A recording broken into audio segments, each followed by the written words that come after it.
But unfortunately, that kind of turned the tide, and Moncton went on a quick run to end the game. But that run late in the game, you know that Halifax is going to make those, and you can get up early as they did in game 1, and you can get up late as they did in game 3, and then you know Halifax is going to fight back. So confidence brims from this team, and they're going to maintain that for game 4, I'm sure.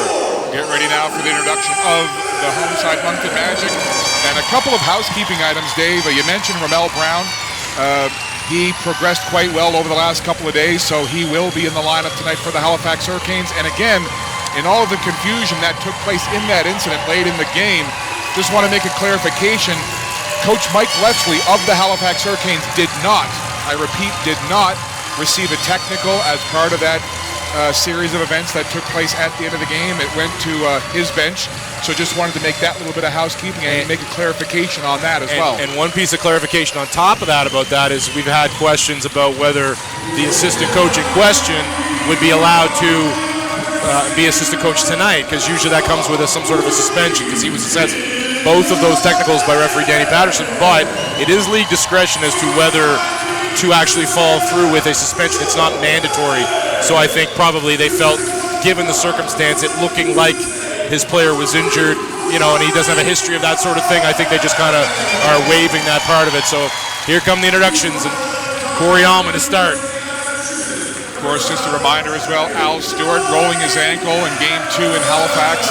He again is progressing well, but still not ready to return to the lineup, but he is on the bench supporting his mates tonight. And back in the lineup is Mr. Anthony Cox, the Ant-Man, back as the third big guy. We'll see whether that affects the lineup. It didn't affect the starting lineup. They're staying with the smaller starting lineup that got them the win in game 3. So probably a good plan from Coach Slater to stick with what worked. And they can go to different lineups out of this one if it doesn't work in game 4. Well, listen, every game is so important at playoff time. They all have such magnitude behind them, but certainly in this game tonight, if Halifax goes back home up 3-1, it's certainly going to be a different feeling instead of Moncton going back to Halifax 2-2. So again, we say it time and again, a huge game. And I guess as you roll along, each game becomes the next huge game. But certainly maybe a little less pressure on Halifax because they do have the series lead and home court advantage. But for the Moncton Magic tonight, they didn't want to go down 3-0 in game 3, and they won that to make it 2-1. But equally, they don't want to go back to Halifax down 3-1, Dave. And Halifax is smart. They're going to look past that sort of who's got the most pressure, because they know if they lose tonight, they got the pressure back on them. So you might as well cut that pressure off at the pass and take care of business here in Moncton tonight. So that's the sort of thing that they're not probably paying attention to. They're focused on tonight's game. And we talked about the Magic sticking with the same lineup. What was really effective for them, as we all know, in Game 3 was the connection of AA Anthony Anderson playing 42 minutes in the absence of Al Stewart, coming through with his biggest game in a very long time, a big double-double, 18 points and 14 rebounds. Many of those assists on hookups with the big man Juan Patillo, who finished with another big double-double with 31 and 19. But that'll be what I look for tonight. How does Halifax counter the spacing of the smaller lineup and the space that gave to Anthony and Juan to operate down low? We'll see how they counteract that and how Moncton counteracts their game plan. Our officiating crew for tonight's game: for Bryan States, Paul Hansen and Paul DeBailey. And tonight's game is brought to you by Uni, the official gold sponsor of the Moncton Magic. Scott Squires, Dave Tingley, and our entire Moncton Magic TV crew on hand here for this pivotal Game 4. Moncton Magic wearing their home whites with the black and silver trim. They'll be going left to right on your screen. And the Halifax Hurricanes in that familiar Nova Scotia dark blue with the light blue and white trim. Of course, they'll be going right to left on your screen. Starting off for the Halifax Hurricanes, Billy White, Ramel Brown, Tyrone Watson, Cliff Clinkscales, and trying to get a look at the other player out there, of course, Antoine Mason. And your starting 5 for the Moncton Magic: Anthony Anderson, Corey Allman, Jeremy Williams, Juan Patillo, and Terry Thomas. The crowd on its feet. Here we go, fans. Game 4 from the Coliseum. We're glad to have you with us wherever you're tuned in this evening. Patillo to jump against Brown, and Ramel Brown gets it back to the Hurricanes, and they'll start it off on offense. And there is the floor general for this Halifax team, Cliff Clinkscales. And I'm going to have to stand up too, Dave, so I can see down into the corner. Absolutely. Over the fans who are standing up. First shot from Mason. Goes short, but it goes right back to Halifax. Here's Billy White, the Las Vegas native now living in San Diego, California. Gives it off to Tyrone Watson. And Watson with the smooth jump shot to get the first points of the game for Halifax. And second shot opportunity for Halifax, and Moncton's going to have to limit those. That's something that they've done a good job limiting. Neither team's really overwhelmed on the offensive glass for such good offensive rebounding teams in this series, and they're going to have to keep limiting those. Keep Halifax off the glass, keep them to one shot. Here's Jeremy Williams. He had 14 points in that Game 3 victory. Juan Patillo, that smooth jumper in effect here early. The fans can take a seat. And Patillo, who had 31 points, 19 boards in Game 3, has a couple here, and we're tied early. And I've been in his ear about going to the glass instead of settling for that, but he's going to knock his share down when he's got that shot going and turn over back to the Magic. Anderson, who had such a great game, he was the player of the game in Game 3. Jeremy Williams drives in, and that's what the Moncton Magic did well in Game 3. And Jeremy seems intent on perhaps being the evil Jeremy Williams. J-Will, I've been calling for that. He was so entertaining in Game 3. His mean mugging and just toughness was really something to behold in that game. He's such a mild-mannered, one of the nicest guys I've ever met in my entire life, on or off the basketball floor. And he's so mild-mannered, but he was so tough and so into that Game 3. And we get that style of Jeremy this game, it'll be another sight to behold. And he's beating himself up for not converting the three-point play. So 4-2 here early on. Great atmosphere at the Coliseum on a Thursday night. A wonderful crowd here. Lots of Halifax fans as well. And they'll be happy right there as Billy White puts in the smooth-looking shot. That's a tough move from Billy White, the corkscrew move, beating J-Will to the glass. Terry Thomas. He had a good game as well, more like the Terry Thomas that Moncton Magic fans were used to seeing. That's what we got in Game 3. He had 18. Here's the shot from the outside, and Mike Leslie, not sure what he's not happy with, but he was up the floor talking to official Paul Hansen. Didn't like the screen. Didn't like the screen that freed up Corey Allman. Back the other way. Here's Watson, takes it in strong. Tyrone Watson to the right hand, and a good start here on the road for the Hurricanes. 6-4. Well, they're getting the ball to Billy White and letting him operate. And if you double off the wrong spot off Billy White, he's going to make you pay. Anthony tried to feed Juan inside. Ramel Brown was there, and again, really good to see Ramel Brown into the lineup and looking no worse for wear. We talked about that spill that he took, the incidental contact. The way he went off the floor, we were wondering, we didn't speculate, but it would not at all been surprising if he wasn't in this game, but wasn't as bad as they had anticipated, so good to see him in there. And there's Juan Patillo going right into Ramel Brown and just putting it up off the glass. There you go. That's the one I want to see. Put your head down, make him play. He's so explosive and athletic. Nobody can play him off the bounce on this team, not even Ramel Brown, and contain him for 48 minutes. No feeling out period to start this Game 4. Both teams just going right at one another as we see Clinkscales drive it into the lane. He's going to have a good game for Halifax. Yeah, I look to him in our pregame to step up and do a little more, share a little bit of the scoring load for the backcourt here. J-Will hits from outside. That's a good sign again.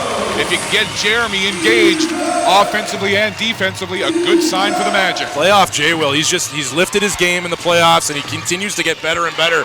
He was great late in the St. John series. He's been terrific so far in this series for the Magic. Clinkscales now being guarded by Allman. He takes a little bump from Ramel Brown. They dish it off baseline. Watson got it back to Clinkscales. Here's Brown again. Strong into Jeremy Williams. Williams went down to the floor. No call, and they're going to say it goes out of bounds off a Moncton player, so it'll stay with Halifax. Only 1 second on the shot clock. I think that was a good no call. Ramel went in aggressive, and Jeremy took it on the numbers, but Ramel didn't drop his shoulder. That was just hard contact, and Jeremy went down trying to attract one. And at the shot clock buzzer, it's a bit short. 8:42 to go in this first quarter. Just underway here from the Coliseum. Glad to have you tuning in. 8-6 is your score. Magic in the lead. That ball was tipped back out high, but Juan Patillo gets there first for Moncton. Here's Anthony to Juan. They hooked up a lot in Game 3, and they hook up there, but Juan couldn't get the shot to go. Hurricanes are being a lot more aggressive on that screen and roll, trying to make life a little bit more difficult for Anthony, not letting him get downhill off that screen roll. Here's Billy White now going up against Juan, kicks it outside. Quick ball movement. Ramel Brown from about 4 feet Everybody getting a hand on it. It goes high off the backboard. Billy White saves it, and Brown goes up, and Terry Thomas thought he had all ball, and he struts up the floor looking skyward, and it's a foul on Terry. Yeah, I'd like to see the replay on that. Terry's been an eraser in the playoffs. He's always been a great defensive player and continues to be, but he's just stepped up that game. His presence in the lane, blocking shots in the playoffs has been, and there's been some big ones that have brought the crowd to the feet, and that was another one, but apparently he got some wrist. So, and a good sign for Halifax fans. Ramel Brown had a tough night at the line with two good wrists in Game 3, and he knocks the first one down with a bad one here. There's the second, and he's 2 for 2, so a good trip, and that was something that plagued the Hurricanes in Game 3, was poor shooting from the line. So if they can get better success from the free throw line, that's going to really help the Hurricanes. And I made that a key, too, for the Magic here. It's a weird stat, their poor shooting from the free throw line against Halifax in games, and they're going to call that as a turnover back to the Hurricanes, and that's been a weird kind of a stat. They shoot 10% less from the foul line against Halifax than they do against any other team. In this series, Moncton so far only at 62% from the line. Teams have had their turn being in the lead here in the early stages of this first quarter. 7:36 to go, and Jeremy Williams swats that away as Ramel Brown went up, and both of these teams, they've not giving an inch at either end of the floor. And Halifax on the offensive end of the floor is doing a good job of accepting double teams and finding cutters. Magic are going to have to make an adjustment there about how they're running guys at guys with the ball for double teams. Clinkscales gives it off to Mason. Mason goes in, takes it off the glass, rolls around, then he gets it to drop. So Halifax back into the lead as the lead seesaws back and forth. 10-8 is your score. 7:19 left to go in this first quarter. Corey Allman. Anthony Anderson on the wing, works it back up high, takes it in toward the middle. Patillo with the screen on Mason. Jay Will from outside. Williams rolls around the rim, pops right back out, and Clinkscales brings it up the floor for the Hurricanes. Quick look to Mason, takes it in strong, and they're going to say a charge on Mason. Mason doesn't really like it, but you know who does like it? Coach Joe Salerno. He was calling for it before the play was even done. Yeah, Terry Thomas saw him coming a mile away, got his feet set, got outside that semicircle. Really easy call for the official there. So the ball back to the Hurricanes. Anthony Anderson already dripping in sweat. He's been working hard here, as has everybody on the floor. Tried to go inside. Billy White with the quick hands, and then Williams almost got it back, but then it goes to the Hurricanes. Up ahead for Watson, and what a dish from Clinkscales. A seeing eye pass right there, and Clinkscales sets up Watson. I was calling. And the alley and the oop. And I mentioned to you off the broadcast before we went on camera that an interesting wrinkle I noticed with the Magic during warm-ups, and maybe it doesn't mean anything, but I've been watching this team warm up at home all season long as we see that shot hit from the corner for the Hurricanes. But the Moncton Magic were actually working on alley-oops. Well, and then maybe that's part of the game plan. I mean, look, it's pro basketball. The alley-oop isn't a show, it's a weapon. And if you use it right, and they certainly used it right on that possession, it shut me up the point I was trying to make. But Juan Patillo now trying to attack off the bounce again. Great defense by Ramel Brown. Great defense indeed. Those two guys match up quite regularly. 9 in blue, Ramel Brown, 32 in white. Juan Patillo. Here's Billy White, open for three. A little bit short off the side of the iron. 15-10, Halifax leads. 5:40 left to go here in this first quarter, and that ball goes out of bounds. And these two teams are just going at it, Dave. Yeah, and that was a great job there by Anthony Anderson. They got stuck on a switch. The ball bounced to the corner, kind of a scramble play. And sometimes on a scramble plays, you find yourself matched up with a tough check that you wouldn't normally be set with. And he found himself in the post down there against Antoine Mason, Tyrone Watson, and stood his ground really, really well. And the Magic have struggled here a little bit early with some turnovers and some missed shots. Not super clean offensively, and at the defensive end of the floor, Halifax is doing some different stuff to them. Cliff Clinkscales is a little bit more aggressive the way I thought he was going to be, and they're also getting that ball to Billy White and Tyrone Watson and kind of letting them go into work, putting the ball on the floor, and if the double team comes, they're choosing the right guy. And Halifax kind of fumbled the ball a little bit. They could have gotten some easy layups and missed some chances themselves. So not a super clean start for either team, but definitely the advantage Halifax here a little bit early with their game plan. This media timeout brought to you by Acadian Construction. 5:37 left to go in quarter number one. 15-10 is your score. Halifax Hurricanes leading scorer in the game, Tyrone Watson. He's got 8 for the Halifax Hurricanes. Juan Patillo, your leading scorer for the Magic. He's got 6. So from what you've seen, I know, again, Dave, it's only early on here, just a little over halfway through the first quarter. But what are some differences, perhaps, that you've seen from the start of this game compared to the start of Game 3? Well, really, the starts are pretty similar. Halifax got off to a pretty quick start. Some little attention to detail stuff defensively that Coach Salerno didn't like in Game 3 that they cleaned up, and we'll see if that similar development happens here out of the media timeout in the first quarter. They cleaned some stuff up and got back and grabbed the lead in Game 3, and we'll see if they can do same sorts of things here. And there'll definitely be it's going to be a bit of a chess match, adjusting to what each team's doing. We'll see that here throughout Game 4, I'm sure. So both teams back onto the floor after that media timeout, again brought to you by Acadian Construction. Of course, sponsors are such an integral part of any type of league, team, and certainly that is the case with the Moncton Magic. So here we go, Moncton on offense. They trail by 5 here in quarter number 1. Anthony works it over to Corey Allman. He takes it inside, sees the opening, puts the shot up. Didn't quite have enough on it, and Halifax will bring it back. Here's Clinkscales. Good play out of the timeout, though. Cliff, little dribble penetration, takes it in. The follow by Ramel Brown as he came flying in there to get the rebound and the putback. And you can't have, if you got help coming one side, you got to have that second and third effort, that second and third rotation. And Moncton had nobody up on the glass with Ramel Brown.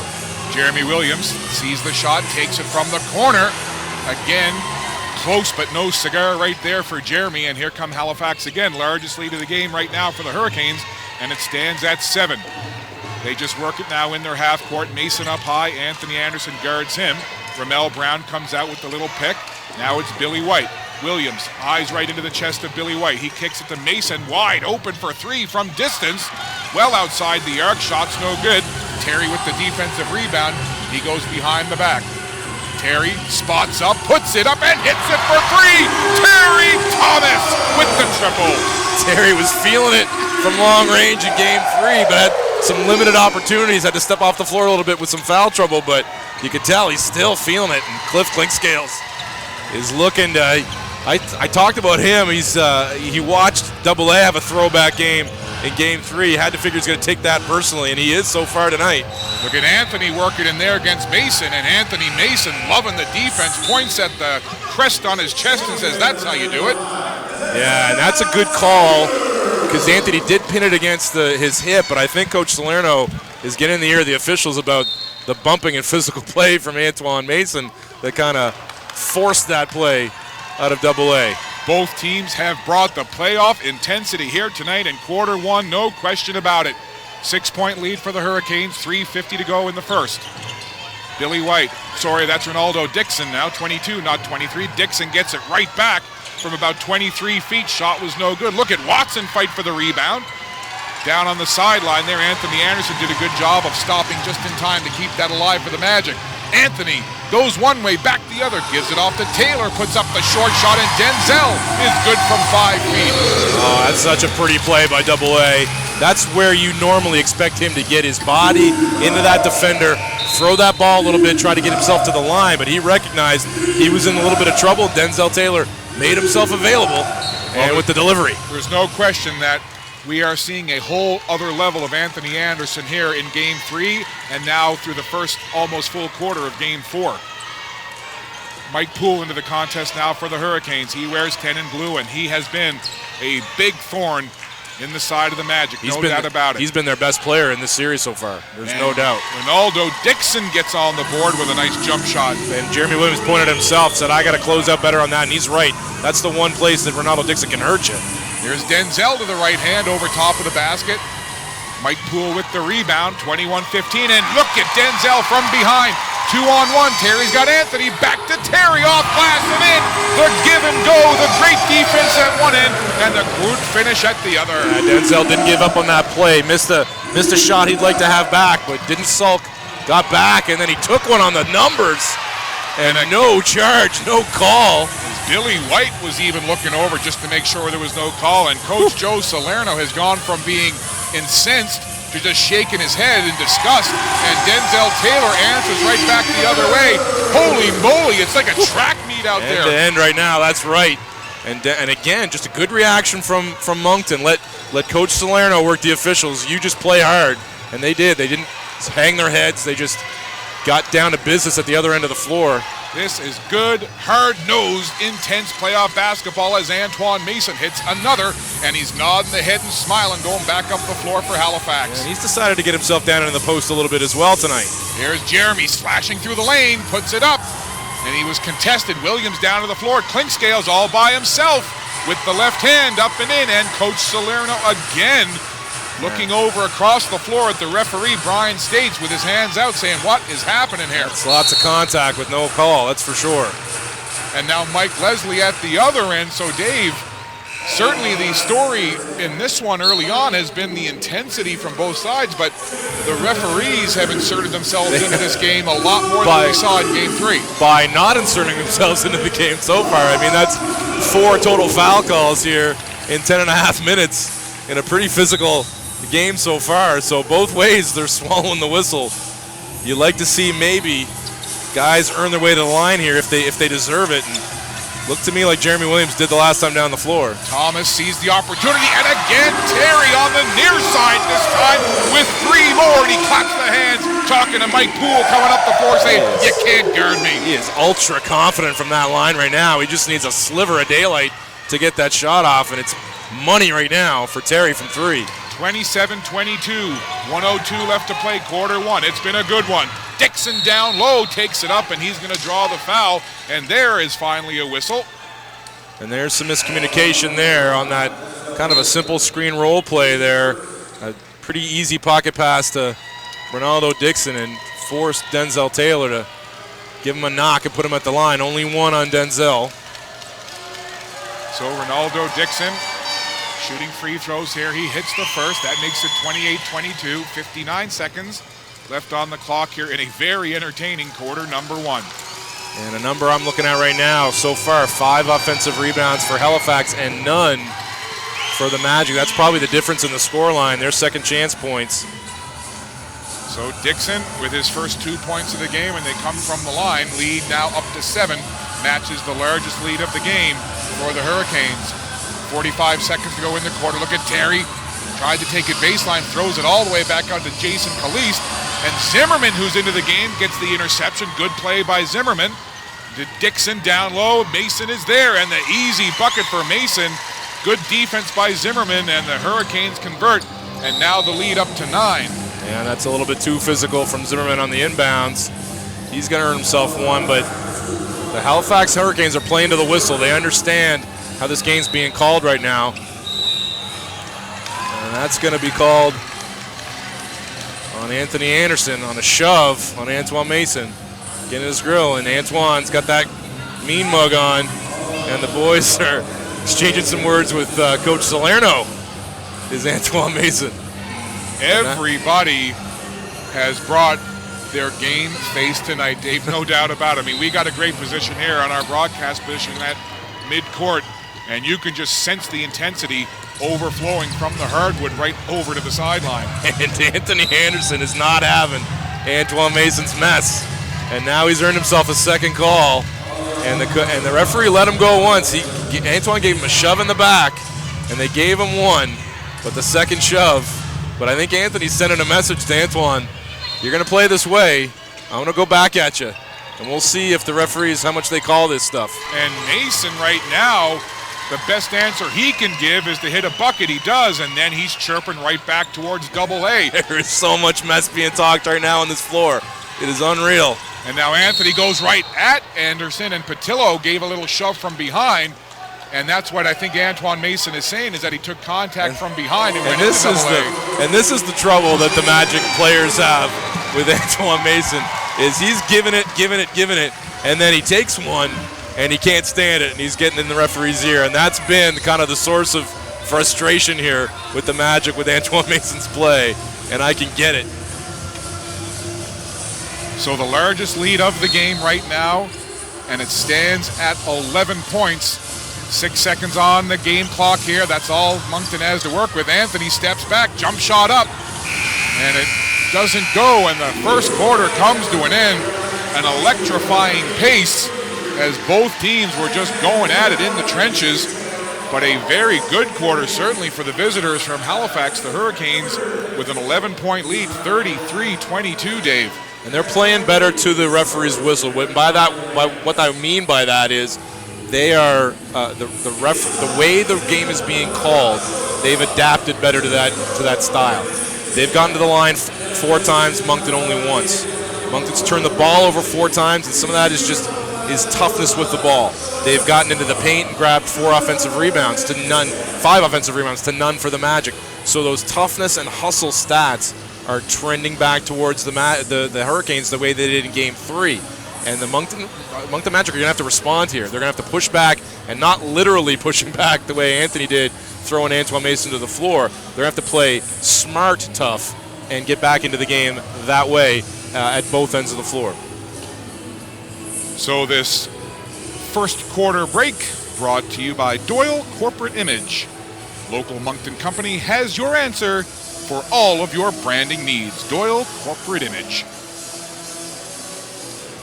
So Dave, the question now will be, what will Coach Joe Salerno have as a message for his Moncton Magic in terms of dealing with what tone seems to have been set here by the officials, which is they're going to let a lot of this physicality kind of go. Yeah, and that's the message you sent him. We got to get back to the way that we play.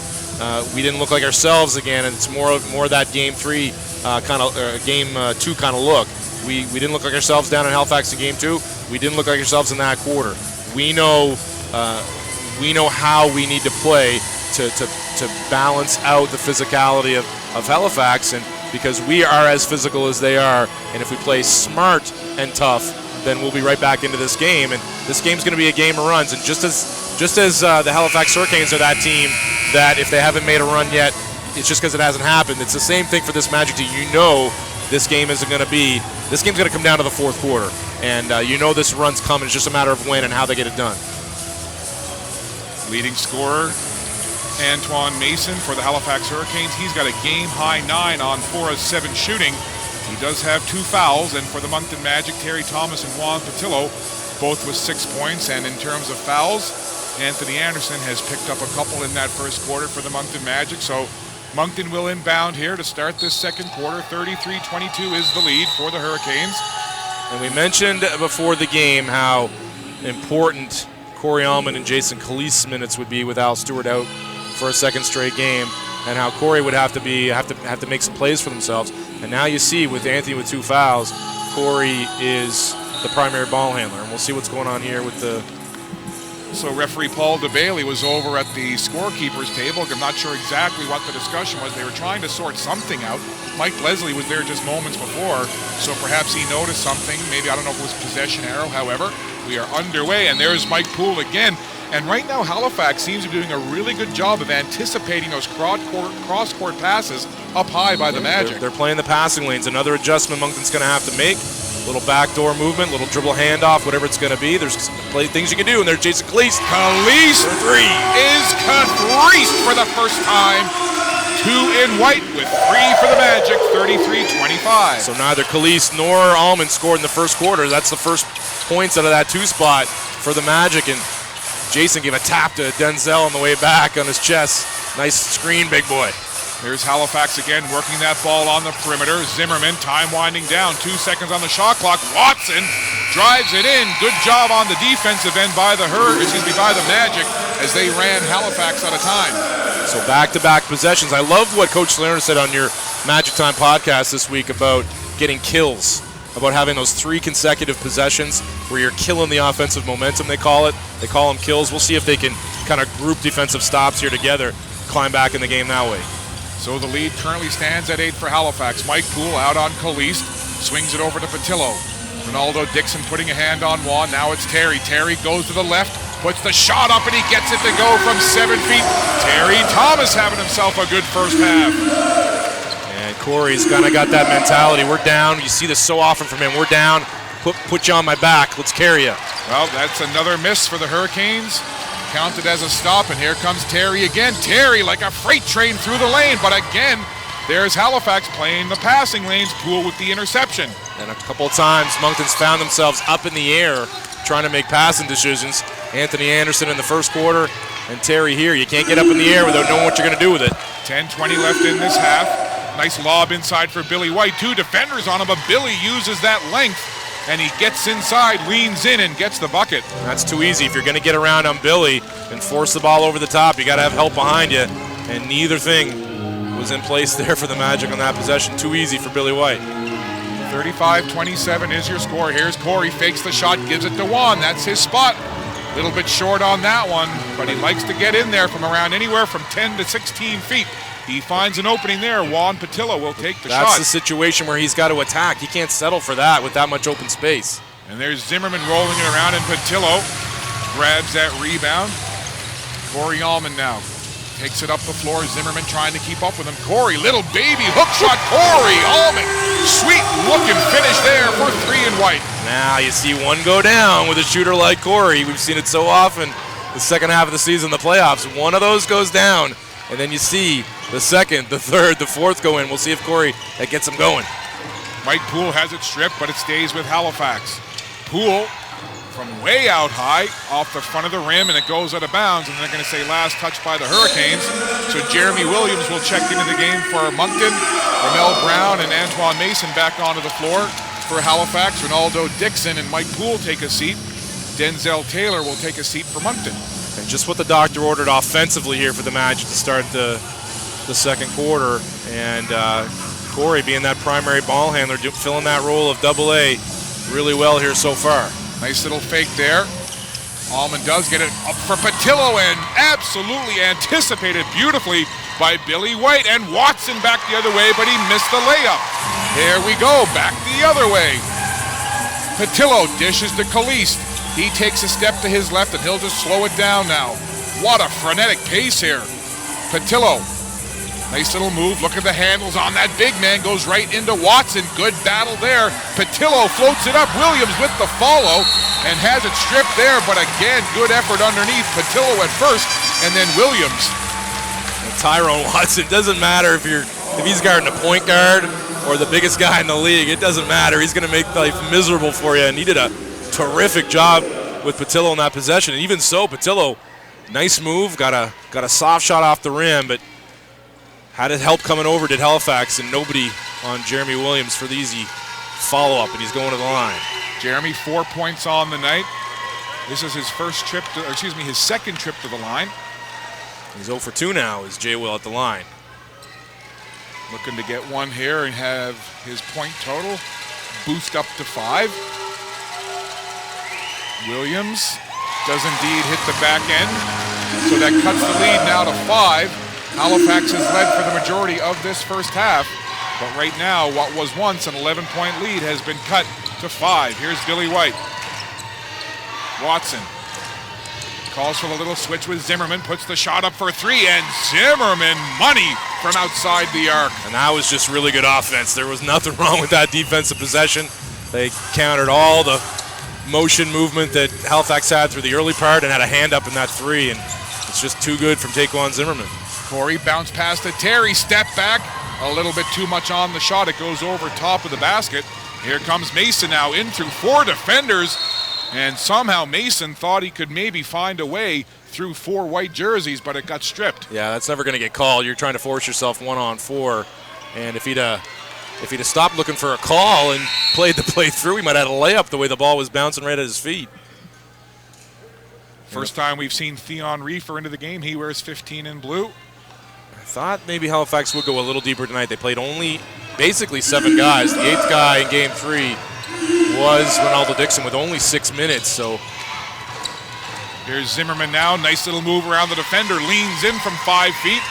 Zimmerman gets the bucket for Halifax, and the lead back up to double digits, 40-30, with 7:35 to go. And when Zimmerman gets going, the 6th man of the year, that makes them particularly dangerous. When his shots are going down and gets super confident, they're explosive. Little block on Zimmerman. Calise takes it in, goes up high. Patillo tried to get the rebound, batted around, and Reefer ends up with it. And here comes Taquan Zimmerman. Jason didn't need so many double pumps in that area. If he just goes up strong and gets it off the glass, forget those double pumps. There's not a lot of shot blockers in the game here for Halifax. Quick ball movement back and forth, pitter-patter, one to the other. And maybe one too many as it goes out of bounds. And Anthony Anderson will check back in for Moncton. Jason Calise ties up the shoes and he'll head to the bench. 7:04 left to go here in the half, 40-30. Halifax Hurricanes in the lead. They lead the series 2-1. Double-A back matched up with Antoine Mason with those 2 fouls, and they got away with one there. Zimmerman, once he gets cooking, he's usually good for a run, but that one wasn't even close. Anthony Anderson hiding behind Patillo like a game of hide and seek there for a moment. Terry Thomas had 2 defenders on him, gives it off to Patillo. Calise outside. Jason Calise is Jason Caprice one more time. And Mike Leslie was not pleased with that defensive possession. He knows you don't leave Jason Calise wide open over there. Inexplicable kind of double team at the top of the key on Juan Patillo, and then Calise made him pay. That ball lobbed down low for Mason. He gallops his way in, jumps into the air, got airborne, put the shot up, and gets the rebound right back. Fresh shot clock now for the Hurricanes, 6:17 to go in the half. And again, creating the contact and then looking for a call was Antoine Mason. Zimmerman pitches it over on this near side for Reefer, tries to step around Terry. Terry got a hand on it, but it'll go to Billy White. 5 seconds on the shot clock. Billy puts it up, waited for it, held the position, and up in the air again. Ramel Brown skying into the air and coming down hard, but he bounces right back up, and that's good to see. And really, you see these guys when they go at it, man, those big bodies get up high in the air. But Ramel Brown, that's 2 big spills, and you're right, my heart was in my throat again for Ramel Brown on that one. Just the effort that he makes, and there you see him going down to the floor with a thud, and he popped up right away, and I'm sure that everybody collectively held their breath for a minute. Glad to see Ramel get back up. So we've got another media timeout here with 5:59 to go. This media timeout brought to you tonight by the Moncton Kiwanis Minor Basketball Association. A great group. They've had a crowd of 50 with us here at the Coliseum, and that's how many they've got here tonight. And it's certainly not uncommon, Dave, to have that many here, as they've been doing it consistently throughout the Magic playoff run. So tip of the cap to Moncton Kiwanis Minor Basketball Association. And they got 50 out every night, but they usually got more than that. The kids that come outside of just that group, there's usually a big contingent, and they're always the Hawks. Always the Hawks. Moncton Hawks, and hawkish has been this first half, as both teams have just come out. And I think both teams know, look, maybe you can overstate it a little bit, but both teams realize that how pivotal this Game 4 is. Certainly a different complexion to Game 5 if it's Halifax up 3-1 as opposed to Moncton going back 2-2. So both teams really showing how bad they want this game tonight. Yeah, and when you look at the stats, I mean, it tells a pretty clear story of what's going on here. I mean, the Magic are shooting well over 50%. Hurricanes exactly at 50, so Magic are out shooting them, but 4 3-pointers to 2 as well, but 6 turnovers. It says still 5 offensive rebounds, and that is not a right number. That's 2 more that Halifax has collected since it was 5, so it's at least 7. And the second chance points show it's 6-1, but I think it's more like 10-1. And those are stats that the Magic are going to have to get either reversed or at least more of a 50-50 to get this game back. And that's really the difference, a 7-point lead right now. Leading scorer for the Halifax Hurricanes, Tyrone Watson. Leading scorer for the Moncton Magic, Terry Thomas. Both individuals, 10 points apiece. 5:59 left in this second quarter. Scott Squires, Dave Tingley, and our Moncton Magic TV crew with you on a Thursday night from the Moncton Coliseum. It's Game 4 of the Atlantic Division Finals, and it's been a good one so far. Hope you're enjoying it wherever you're tuned in. Here's Poole. White, there's that perimeter ball movement once again by the Hurricanes. Everybody getting a touch. Brown down low now. Good battle there against Patillo. Williams comes over to help. Up high off the glass, and Halifax gets the finish and the bucket. And Patillo's got to stand his ground a little more when Ramel Brown makes that escape dribble. Stand his ground a little more, be a little more physical. That's too easy of a shot from 2 feet for Ramel Brown. Look at Patillo between the legs, little crossover dribble, shot's no good. The move looked flashy, just couldn't get the shot to go. And Halifax back on offense with the 9-point lead, 42-33. And no one on the glass for second chance points for Moncton. Unlike Halifax, and a gorgeous step in there from AA and the pretty setup. Police 3 times has been Cathreece. Super smart from AA. The smart double team collecting that pass, and then so patient in the open floor, finding his man, Jason Caliste, on the wing of the 45 where he loves it. Jason Caliste has got that stroke working tonight, does number 2 in white. When Jason gets in his own, much like Corey Almond, he can be absolutely electrifying from downtown. Yeah, for sure. That we talked about all year, that 45-degree angle. He's just automatic from that spot. He's so, and from either side of the floor, he just loves that spot. A lot of great three-point shooters love the corner. It's a little bit closer. It's a spot of comfort for a lot of three-point shooters, but Caliste is different. Loves that 45-degree angle shot, and he was a number 1 guy in the league percentage-wise with the three-pointers at the end of the year. Well, to kind of put a emphasis on that point, right now with 4:50 left to go in this first half, Halifax shooting 2 of 8 from three-point range. Moncton 5 of 8, and Jason Caliste has 3 of those, and he is 3 for 3, 100% from outside the arc. And I'm sorry, Maple Leaf fans, bringing back some sad memories of last night as the Boston Bruins eliminated the Maple Leafs in Game 7, as we have a little hockey basketball crossover in the fans tonight. And you being a Canadiens fan, I'm sure it was terribly painful. Listen, watching that game. In all honesty, my best friend in the world, Rob Duguay, he lives actually right here just outside Moncton in Riverview. He has been a lifelong Maple Leafs fan, like I have been a Habs fan, and there was a real part of me that was actually a little bit hopeful for him, because basically in his life he has not seen his team hoist the cup. my favorite part of that fan getting the prize for his YMCA dance was the fact that his wife was completely mortified and pretending that she didn't know him when he returned to his seat. So Moncton has once again pulled their way back closer to Halifax, 42-36. The lead has been as big as 11, but right now it stands at 6 as Moncton, you know what's on their mind, to make a little push here in the final 4:42 of the half. They work it around in the half-court set. Anthony Anderson looking for somewhere to go with it. Caliste thought about the shot, steps around, and he's hacked from behind as Clinkscales draws the foul. And really nice play there by Caliste drawing Clinkscales. Clinkscales had to think he was going up for it, and he just blew by him, and Clink had to grab him. And again, not a lot of fouls in this game. Nobody's in foul trouble other than AA with 2, and he's played smart here in this quarter, but the team fouls have been shockingly low for a couple teams this physical. 11 seconds on the shot clock. Here's Caliste. Clinkscales on him as the two 12s come together. Jeremy Williams now looking to get some space. Steps around Billy White with the good defense. Jeremy kind of boxed in there. Anthony at the buzzer.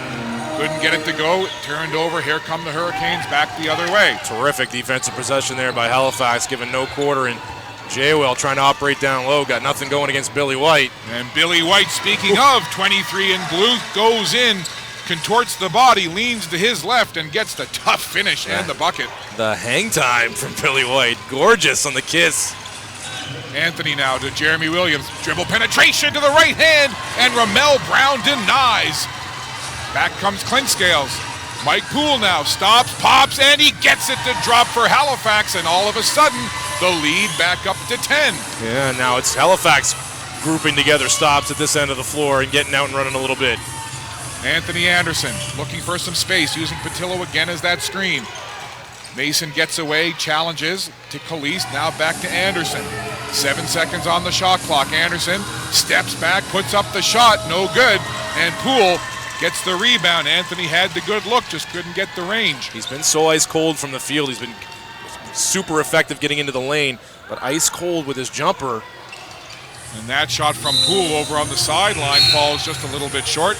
While we have a moment, lots of fans watching, of course, via 5 TV1 Channel 1 in Atlanta, Canada, but also via the live stream. Picked my daughter up at school today to bring her up to the game this evening, and had a chance to talk to the grade 9 science teacher at Truro Junior High School, Scott McGilvery. Scott and I were talking about the game tonight, and he said that he's been taking in some of these games and enjoying them. So Scott McGilvery, great to have you on board, and good job teaching those kids science, amongst some other good things at Truro Junior. And Patillo went up hard and he might hate the rim, but the rim fought back on that one. Yeah, and a really good challenge by Ronaldo Dixon. Didn't give up on the play. Just that little challenge made Patillo double pump. And you know it would have been automatic without that double pump. Shot from the outside. That's a bit short. Williams skies for the rebound, but it ends up going to Ronaldo Dixon.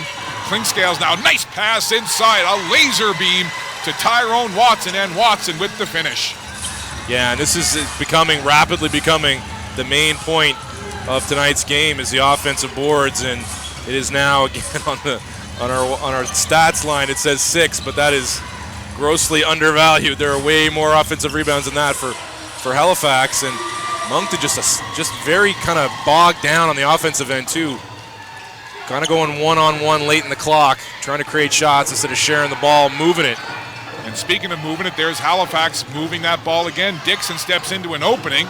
Shot rattles in and right back out, but there's Mason with the rebound. Fresh shot clock for Halifax, 1:43 to go in the half. And Clinkscales now just slows it down as they set up here and try to wind this clock down. Here's Watson. The lead is 12. It's the largest of the game for the Hurricanes. Magic are going to a possession of zone here, trying to change the look.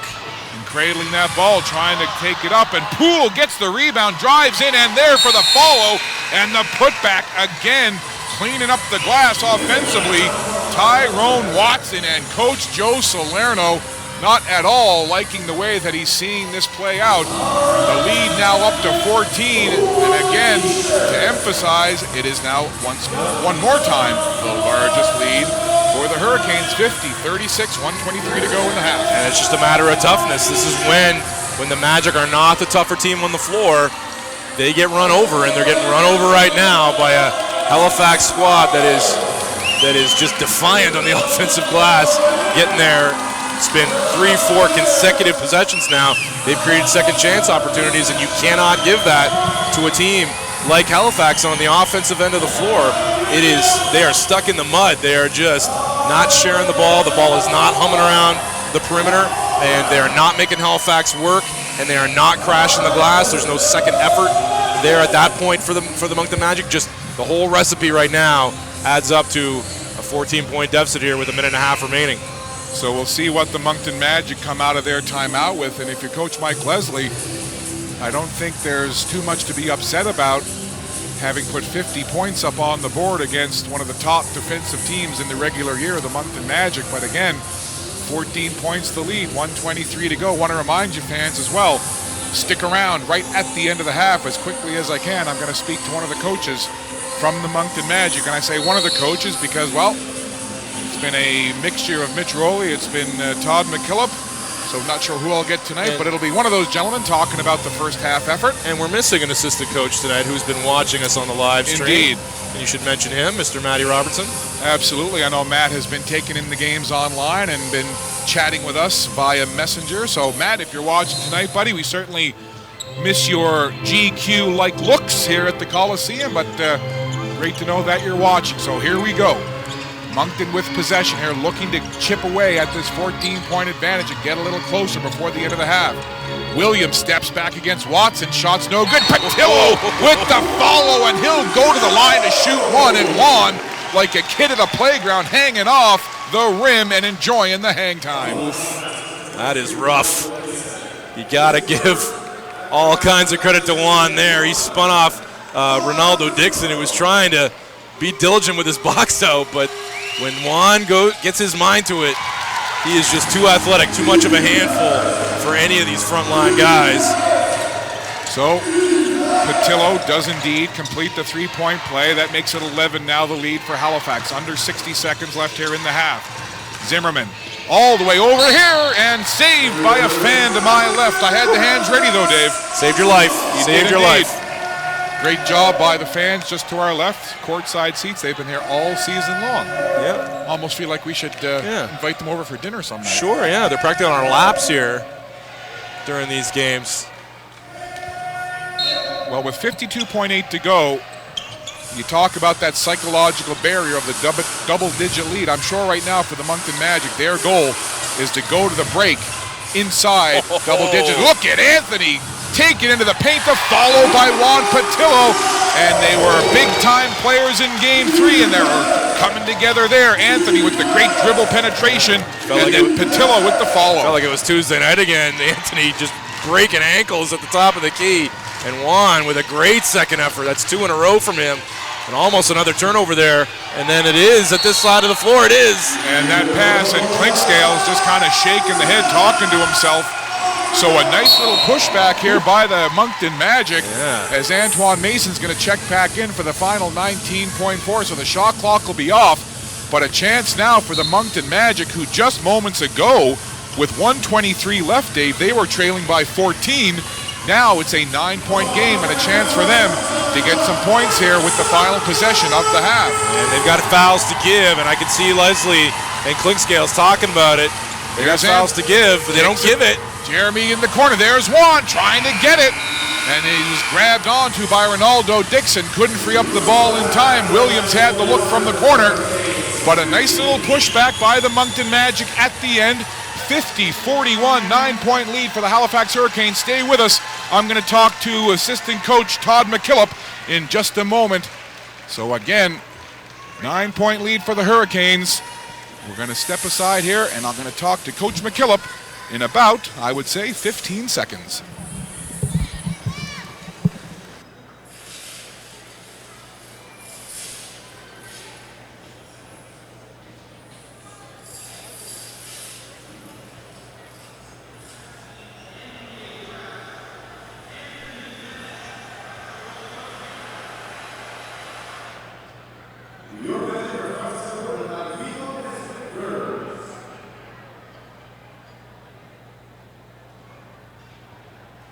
Welcome back, joined by assistant coach of the Moncton Magic, Todd McKillop. Coach, the Halifax Hurricanes came out and really put a push on.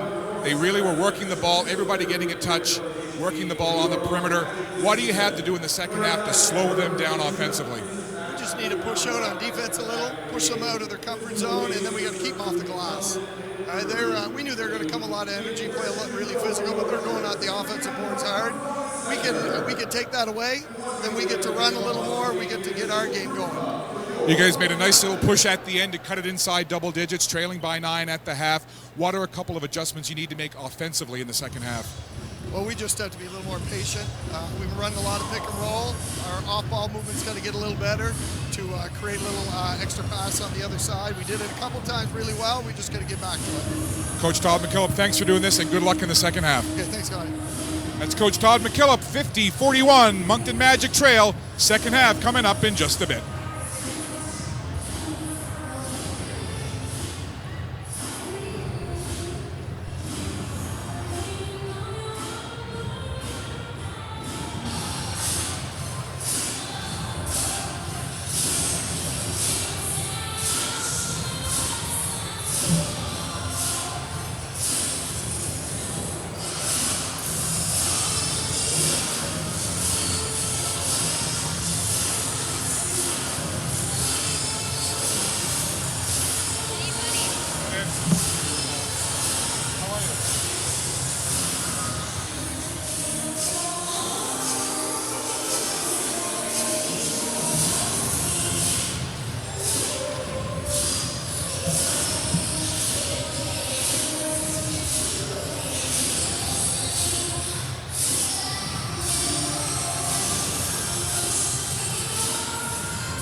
So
say that again.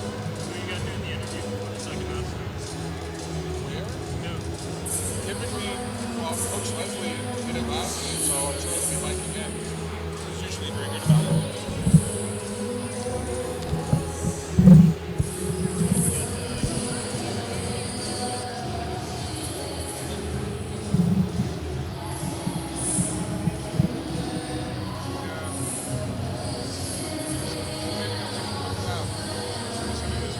Better than another to get it.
joined by head coach of the Halifax Hurricanes, Mike Leslie. Mike, there's an old adage, if it ain't broke, don't fix it.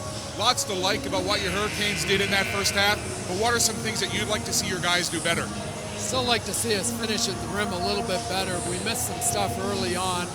At the offensive end, the defensive end, we let Khalees get a couple of good looks. The guy can make buckets. We got to shut those guys down. Still got to shut them down on the perimeter and keep defending the ball screen action. And hopefully a little bit better again. We noticed that when your team came out to start the game, well, both teams, but certainly the Hurricanes, had a look of determination and intensity. How much could you sense that from your guys before the start of this one? Well, I sensed it at the end of the game on Tuesday that, again, they weren't particularly happy with their effort and their performance, and they felt they could be better. And we've just been spending, the last day and a half trying to build that up a little bit. So I'm happy that they're engaged now fully in the game. Last thing for you, Coach. I know that they're having a big watch party back in Halifax at Eastside Mario's downtown. Maybe just a quick word for the Halifax Hurricanes fans watching tonight. Yeah, thanks everybody for getting together. We really appreciate our fans. We've got a great group that have traveled here tonight, and glad to hear that people back home are enjoying the game as well. Coach, good luck in the second half, and thanks for this. Great, thank you. That's Coach Mike Leslie, the Halifax Hurricanes. His team up 50-41. Second half action right around the corner.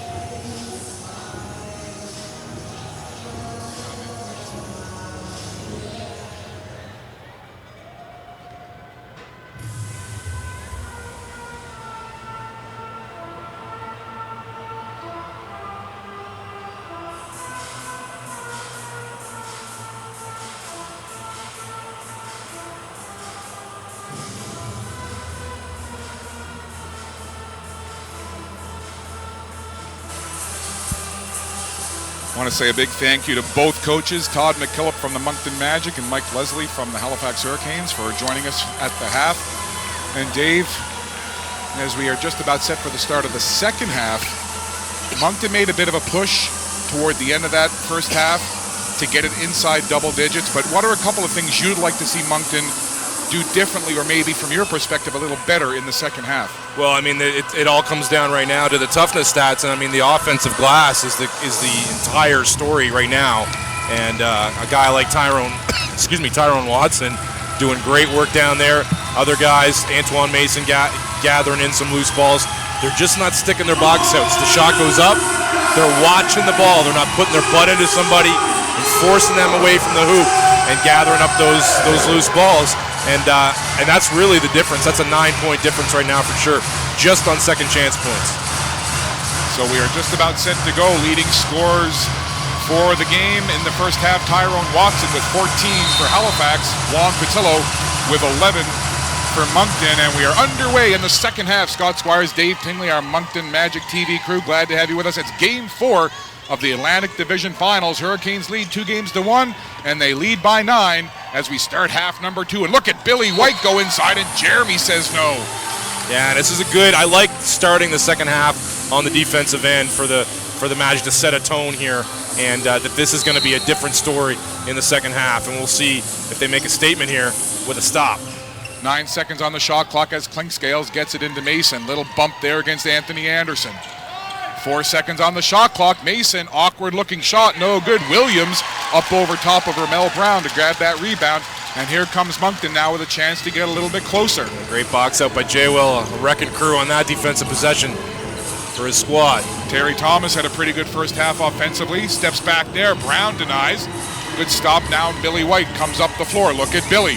Spinning in the lane, gives it off to Brown, and Brown jams it home. The pretty move in the lane by Billy White, the spinorama, and the nice little dish to Ramel Brown, who had the finish. And the Magic had 5 guys back, but nobody identifying anybody, talking and communicating.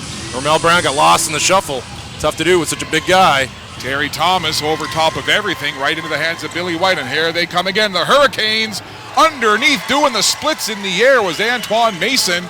And the Hurricanes making a bit of a run here to start this third quarter. And again, just not getting the shots they want offensively. Too much hero ball. Anthony Anderson, baseline, shoves off the defender. Anthony goes high off the glass. No good. Moncton a little cold here to start. Lead pass underneath Watson, up, bang, bounce, bang, and down it goes. And Joe Salerno comes right in front of our broadcast position. He doesn't even put the hands together. He just yelled, timeout. And this is really unforgivable stuff. If you're going to go play hero ball on one end of the floor and miss shots and not crash the offensive glass and not get back defensively and give up easy opportunities in transition, then what's good about any of those, about that look? You're not doing your job offensive end of the floor. You're not doing the job on the defensive end of the floor. And they are just getting outworked and out-hustled right now, are the Moncton Magic. I want to give a big thank you and shout out to BMO Nesbitt Burns, along with the support of the Boys and Girls Club here in Moncton, as those two groups came together to provide the halftime entertainment in this evening's game. So thank you very much to BMO Nesbitt Burns and the Boys and Girls Club. And since there's not much good to talk about in this game right now from our perspective, we'll take this opportunity to go to the out-of-town scoreboard, because there's a barn burner of a game 5 taking place on the Rock right now, and the St. John's Edge have pulled ahead of the London Lightning 104-100 in a, what is from all accounts, a physical and tough and entertaining game over there right now. So hopefully we get some fans joining us from here, from that game, when that game ends, and hopefully you're enjoying our broadcast of this Halifax Moncton game here. Well, the lead now up to 15, and one more time the Halifax Hurricanes are enjoying their largest lead of the night. Previously 14, now up to 15, 56-41 with 10:15 to go in this third quarter. Terry Thomas with that ball, almost lost the handle. Watson out guarding on him.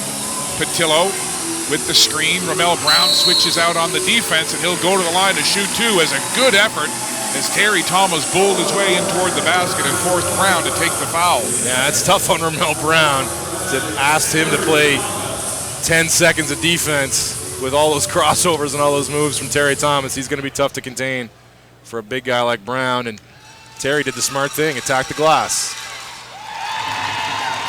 Free throws will be important here in the second half. You know that Moncton is going to have it in the back of their mind to keep crashing in toward the glass, put the nose down, and just try to get something to happen. So Terry rattles in the second. And Halifax has got to know that Moncton's got to make a run. Moncton's got to be patient. Just take this one possession at a time. You're not going to get back a 15-point lead in 2 minutes. Just do your job. Billy White, smooth-looking handles there with the little crossover dribble. Now gets it to Cliff Klingscales. 5 seconds on the shot clock. Cliff takes a step back, now makes a move, floats it through the lane. Left-hand shot, no good. So a stop there for the Magic, one that they need. They'll come up the floor once again, looking to get a little closer. Anthony up for one. Patillo! Boom! Shakalaka for the Las Vegas native. And Patillo detests rims on that attack. And Anthony and Juan hooking up, as they did so often with success in Game 3. One more time there. Got the crowd excited, and then coming back the other way, Tyrone Watson with a strong move in the lane, and he'll go to the line. And we haven't talked enough about him tonight. He has been absolutely terrific for them so far in this game.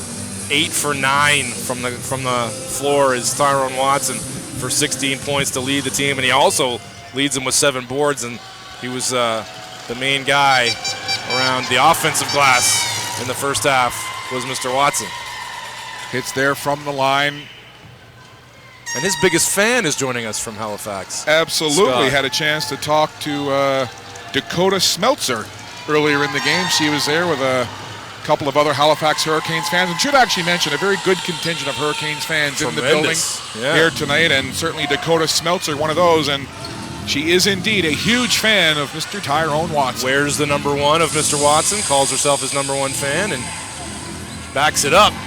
Terry Thomas, strong move into the lane against Billy White, and Billy just kind of shrugs and says, "Okay, I'll take that one." Yeah, and that's what this is what the Magic should get back to doing. Is if you're gonna be playing hero ball, let's play hero ball, attacking the glass.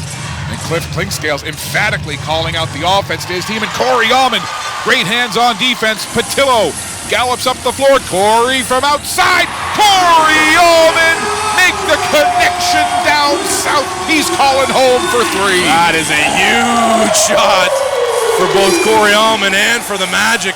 And a great decision by J-Will to set him up, stepping into the 3, and he knocked it down.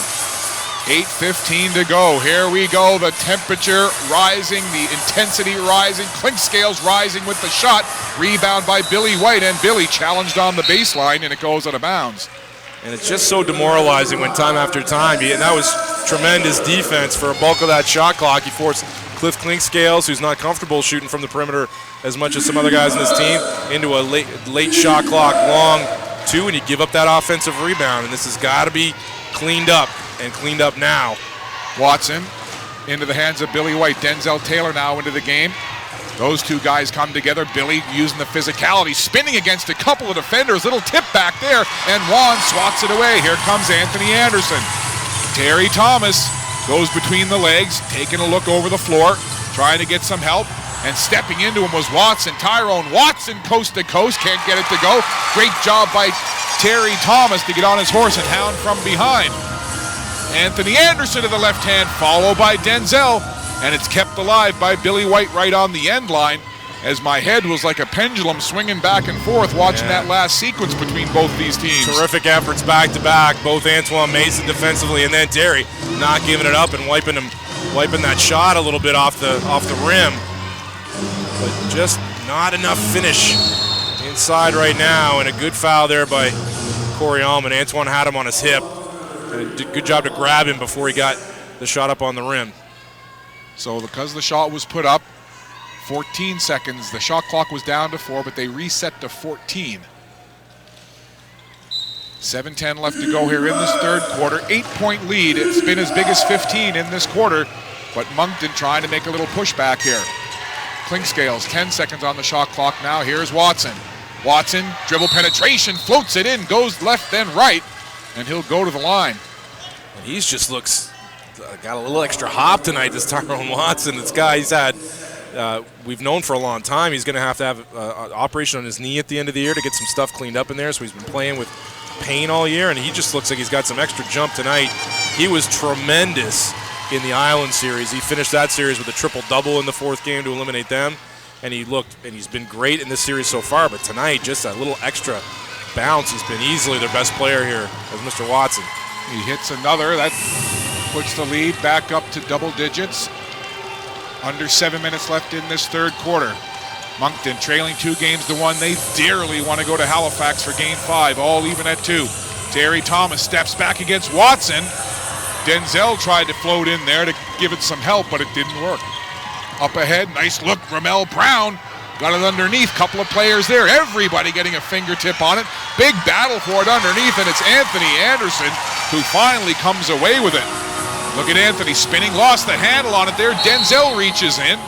My goodness, frenetic play at both ends of the floor, Dave. Yeah, it's just sloppy. There's a point at which you can, if you've got that momentum behind you, get that push. Right now, Moncton's kind of sloppy. They haven't gotten a lot of consistency to their offense, and it's just a little bit frenetic and frantic. A better decision, AA, would be to pull that ball back, run some stuff. Corey Allman just made a nice 3, maybe get a touch in his hand again, and stop this frenetic action from end to end. And somehow Mason wrestled that ball away. Coach Salerno signaling he wanted the travel call, but anyway, it does go out of bounds and turned over to the Moncton Magic. Jason Caliste will check back in now, perhaps hoping for some outside magic from 2 and white, Jason Caliste. Yeah, and they had success with this when they had to go take Terry off the floor in Game 3 briefly with foul trouble. They had some success with this lineup because there was such good spacing with Caliste and Allman on both wings.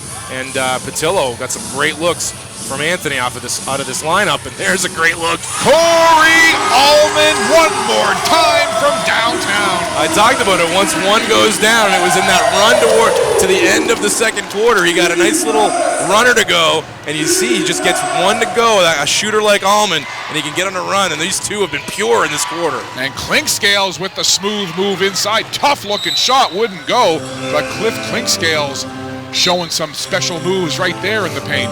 But didn't finish the play though, and Cliff's gonna have to, he's a little frustrated with himself, and you can see it. He's got to provide some scoring support here from Halifax at some point if they're gonna finish off the Magic. They got him on their heel a little bit.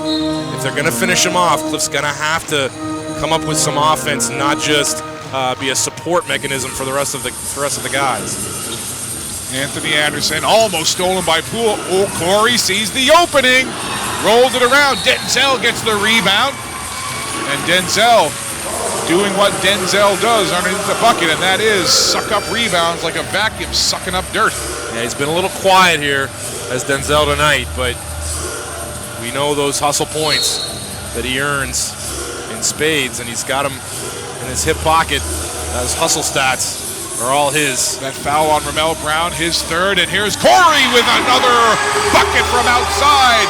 3 more for number 3 in white, Corey Allman. All of a sudden, we're down to 4, and that was a tremendous screen from Denzel to free up Corey. He had plenty of time to get his feet set.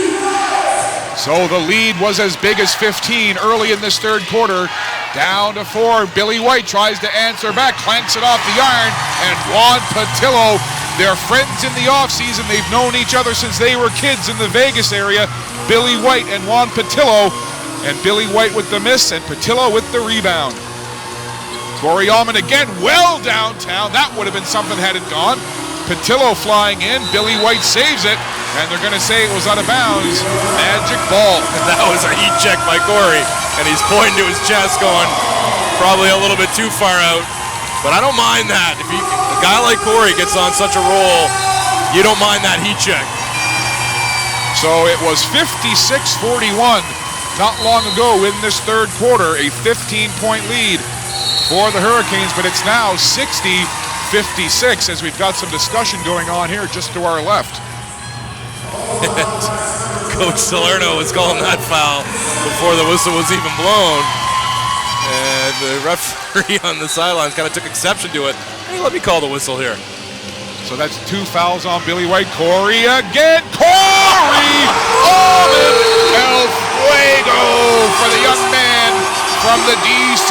area. And he's on Scorcher. It's Corey Allman right now, and he's telling every single fan in the front row as he walks down in front of the Coliseum faithful, saying, "Bring it to me."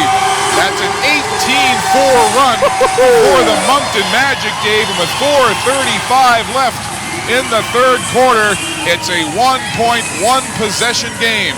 And 4 threes as quick as you like from the sniper, Corey Allman, and Halifax Hurricanes got to be looking around to say, what hurricane just hit us? And it's Hurricane Corey Allman, and there's nothing special about what they've been doing. One was a transition 3, and then the rest were just simple pin downs or curl screens. And Coach Mike Leslie has to be looking at his guys going, come on, guys, we know what Corey Allman can do here. Let's be more diligent in our basic defensive sets here. That stuff was just too easy. Now I've got to give a little love to the sponsors. Are you ready for my radio voice? Oh, I love it. This third quarter media timeout proudly brought to you by C103 Moncton's Rock Station. And next on the docket is a hit from Steely Dan. Great to have the sponsors on board. We certainly love giving them a little bit of love here during the broadcast, and it's been Corey Allman giving some love to the basket as well as the Moncton Magic fans. Each time Corey's hit a shot here, he has made a point to turn to the fans and say, let's go, get on this wave and ride it with me. And the physical presence, too, of Denzel Taylor and Juan Patillo, you can't downgrade, you can't underestimate that part of it, too. They've been fighting, clawing, scratching on the defensive glass when they can't get the rebound with 2 hands. They've been tipping it up in the air and keeping it alive. And that's been the difference here on the offensive defensive glass in these last few minutes for the Magic. So Halifax trying to stem the tide here of this 18-4 run put together by the Moncton Magic. A lot of that on the shoulders of the 3-point specialist, Corey Allman. The crowd now chanting defense, defense. And that's what Moncton needs here. Here's Billy White trying to back in Denzel Taylor. Billy steps back, little hook shot with the left hand, rebound to the Hurricanes. Good job by Ramel Brown underneath. Good job standing his ground by Denzel. That hook shot from Billy was probably 3-4 feet out further than he would have liked, and that is just a gross miscommunication, and Juan Patillo points at the sky going, that's me. Well, there haven't been very many times tonight where there's been anybody on either side that wide open, but again, as you said, little bit of miscommunication, and there won't be many easier buckets for Ramel Brown all night long. And he gets the jam there to put the lead back up to 3. Look at Patillo, the big man, spin move, and gets it to go. Juan Patillo, smooth as silk. And Ramel Brown got lost twice in the spin cycle from Juan Patillo. Quick moves from him. Back to the 1-point game again. Mason challenged down there in the corner. Good ball movement though. Halifax gets it up high. Poole spins away from the defender, gets it to Zimmerman, clanks it off the iron, and there's Patillo once again grabbing that rebound. He is a rebound hound when he gets in the zone. And we talked earlier about how Moncton played in a small lineup last time, started out the small lineup this game, has played it a lot with Jeremy Williams, but right now it's the bigger lineup with Denzel Taylor and Patillo at the 4 and 5 that are doing the damage. Police bounced it into Patillo. He steps back. Shot is up and at the buzzer. It's good, and Patillo banging the fists together. And for the first time since very early in the first quarter, the Moncton Magic have a lead. Juan Patillo is just an animal right now. And Billy White trying to answer right back. The two playground friends. They played against each other as kids, as I mentioned. They went to different high schools in the Vegas area, played together. They are certainly familiar to one another, and Billy White trying to answer back what his Las Vegas buddy was doing at the other end. And I'd like to see a replay of that one if we could, but Billy seems they were calling for a walk, both Denzel Taylor and Coach Salerno. I didn't see a walk. I also didn't necessarily see much of a foul, okay, but that's what you get when you put your head down, go to the glass, and Billy White earned some respect. He's a perennial MVP candidate in this league, and he's earned that respect from the refs. This is his first trip to the line. He's 1 of 1, 9 points on the night. And while I have a moment, I know that he wanted to say a big hello and a shout out to his mom Shantae and his sister Jesmila, both watching back home in Las Vegas. As mentioned, Billy originally from the Las Vegas area, but now resides in San Diego, California. Billy says he loves San Diego because it's not near as hot as Vegas. So Shantae and Jesmila, hope you're enjoying the game here this evening. Here's Patillo now, being guarded by Ronaldo Dixon. Patillo, rainbow, couldn't get it to go, a little bit short. And Mike Poole gets the rebound. Here comes Zimmerman. 1-point lead now for the Hurricanes if they've jumped back in front.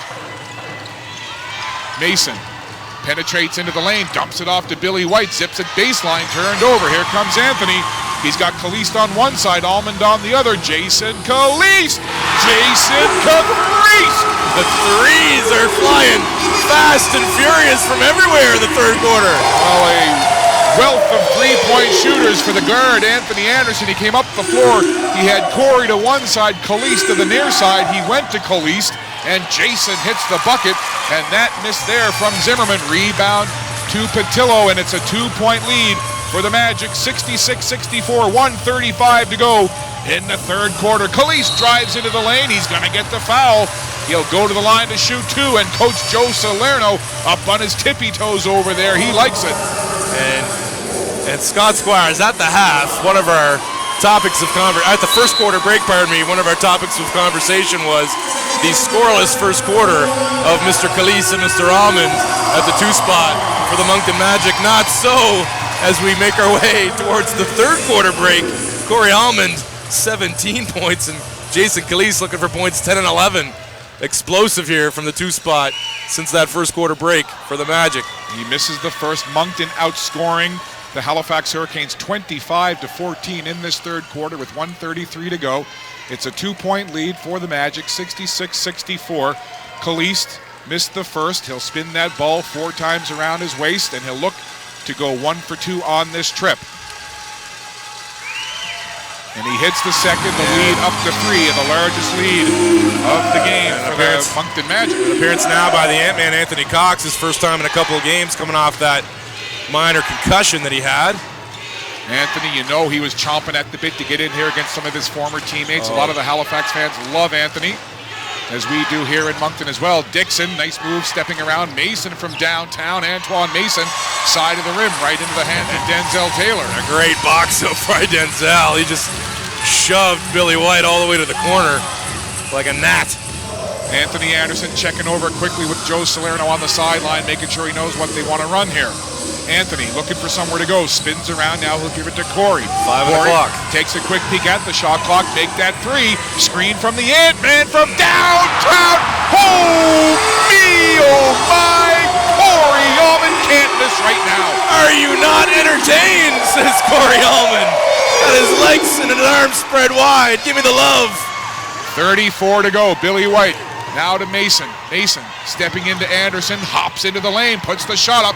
Nice finish there from Antoine Mason. And these guys aren't going away. The crowd, they've been in lots of these situations with standing runs in home arenas and home coliseums. They're not going to panic. And Antoine Mason with a pretty little finish on a step through. About 2-second difference between game and shot. Here's Corey again. Corey has it knocked away by Cliff Clinkscales, and good defense there by Cliff as it goes out of bounds. So the shot clock will be off. 8.5 left in the third quarter. Not a lot of time, but certainly enough for Halifax to get organized here offensively. 70-66, Moncton into the lead. And Corey steps right into Cliff Clinkscales and fouls him right at midcourt. That's such a good play. It breaks up the flow as Clinkscales comes up the floor, and now they have to get the ball in bounds, collect themselves again. So it's always a good call to take that foul towards the end of the quarter of the half. 3 seconds, Zimmerman puts it up at the buzzer, off the rim, tapped away by Denzel. So a very good third quarter indeed, spearheaded by the electrifying shooting of Corey Allman. David, they started that third quarter down. They got down by as many as 15 in the third quarter. They went on a big 18-4 run. Corey Allman got hot. Jason Calise got hot. The defense got hot. And they end the third quarter leading 70-66, outscoring Halifax 29-16 in the third. And what's telling to me is the substitution that Coach Joe Salerno made at the end of that third quarter. Didn't come back with Terry Thomas and go to a smaller lineup again. He went with Anthony Cox in for Juan Patillo to give him a break. Stayed big because that's the lineup that's worked for them. The two big guys up front cleaning the glass at one end and spreading the floor with Caliste and Allman at the other end has really been a strong combination, and that was the key to that third quarter run. So it's time now for the 2K play, brought to you by Global Drafting, and this is where, and as always, we've got our eye to our right here. A lucky fan has 3 chances to hit from half court for $2,000. There's the first, and well, we're going to have to get a little more chutzpah into the next one. That was a little bit short. And by the looks of the shirt, this is a Hurricanes fan trying to take $2,000. The baseball throw a little closer. A little closer. Same style, I think. Oh, no, they want to go. They're getting some advice from the sidelines, is she? Oh, going to be up short. Well, that would have sent the Hurricane faithful into a frenzy if they had a hit. But the gentleman, as you referenced to our right, Kent Wallace, can put the checkbook away again. $2,000 safe for another day. But again, a big thank you to Global Drafting for being the sponsor of the 2K play. And a quick score check from the Rock.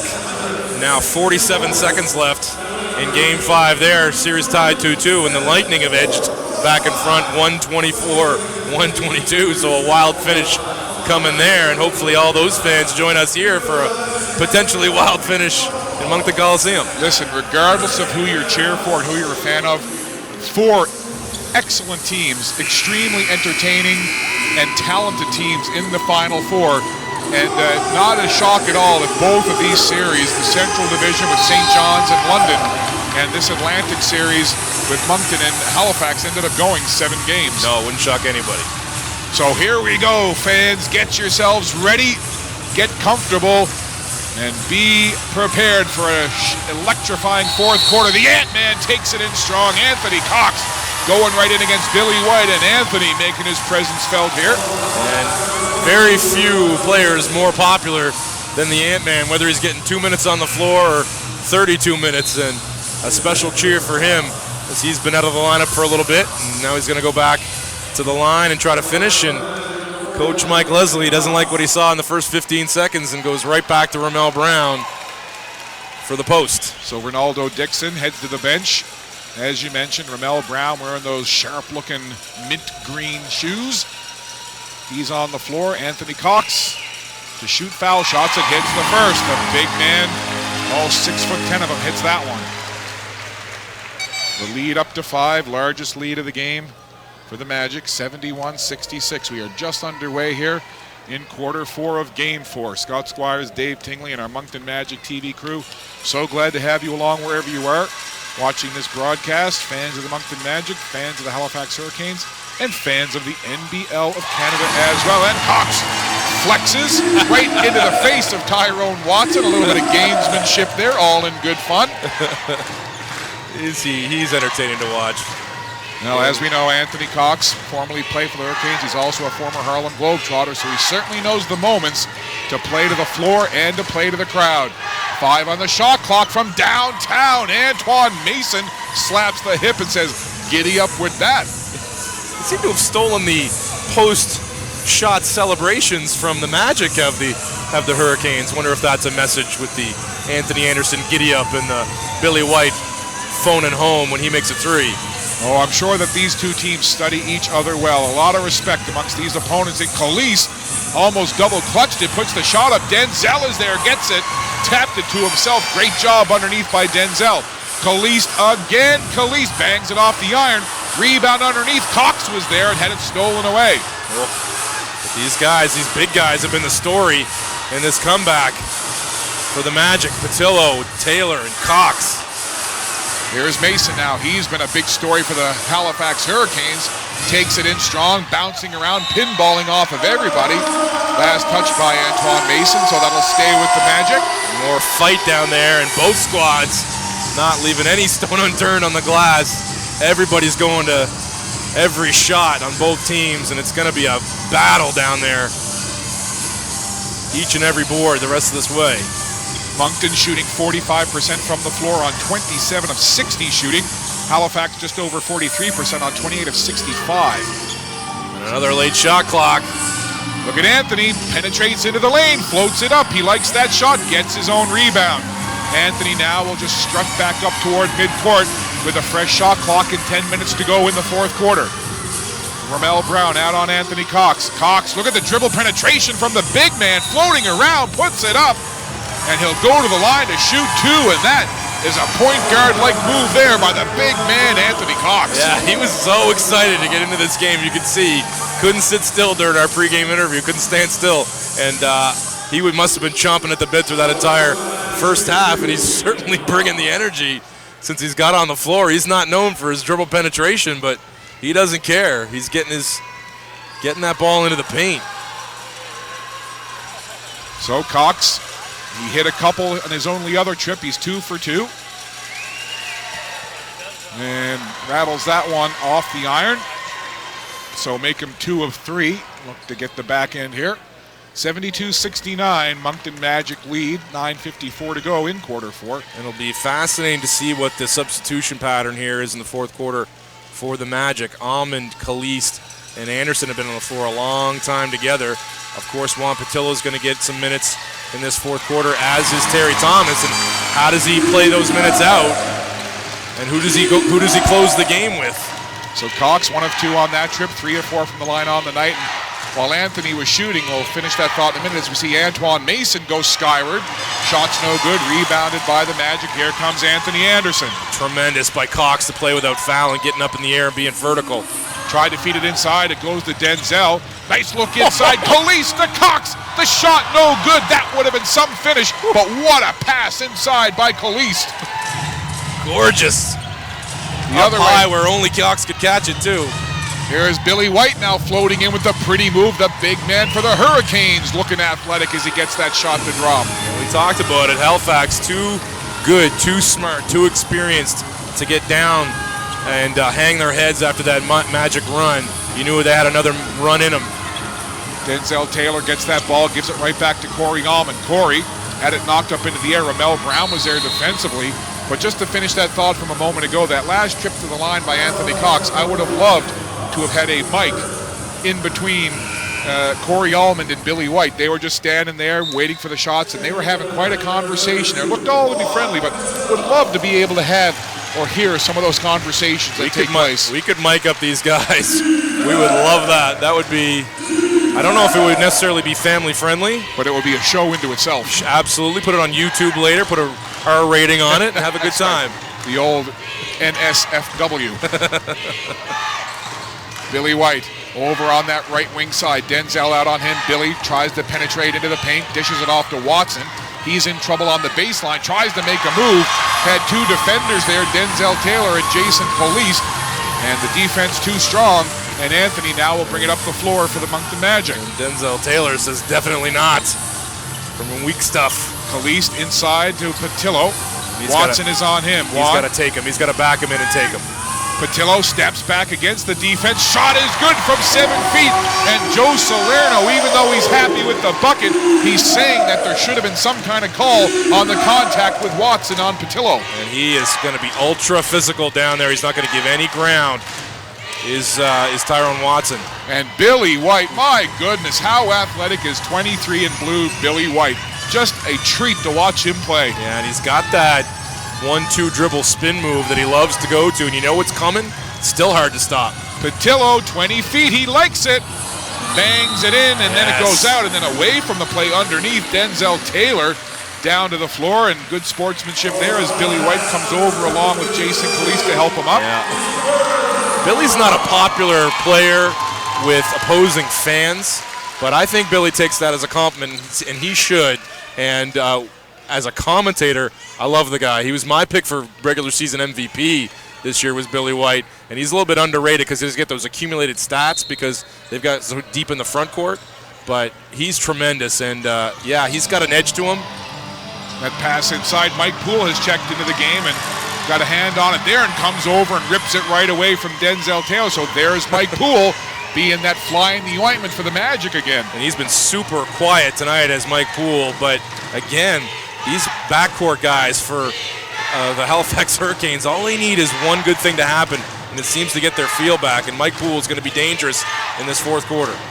Ramel Brown, he can be dangerous as well. Goes to the left hand against the defense of Patillo, and a tough shot, but a nice finish by Ramel Brown. And I don't think that's the last time this score is going to be tied in this fourth quarter where we see a lead change. I think this is going to be a back-and-forth war here of attrition in this quarter between these squads. Anthony steps back and hits the three-pointer.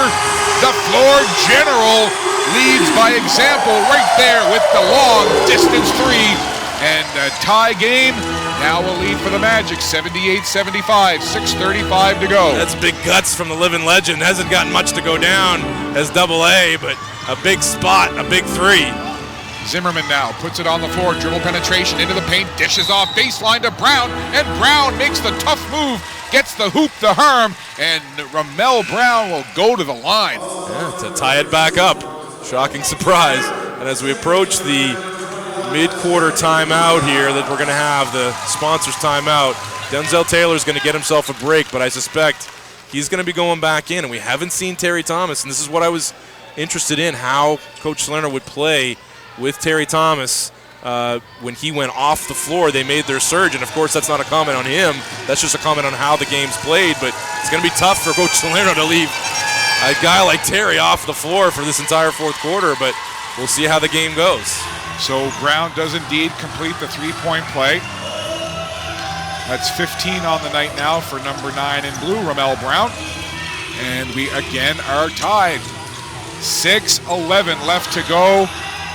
Nail-biting time if you're a fan of either of these teams. Halifax looking to go up 3-1. Moncton looking to tie the series 2-2, and Williams takes it in.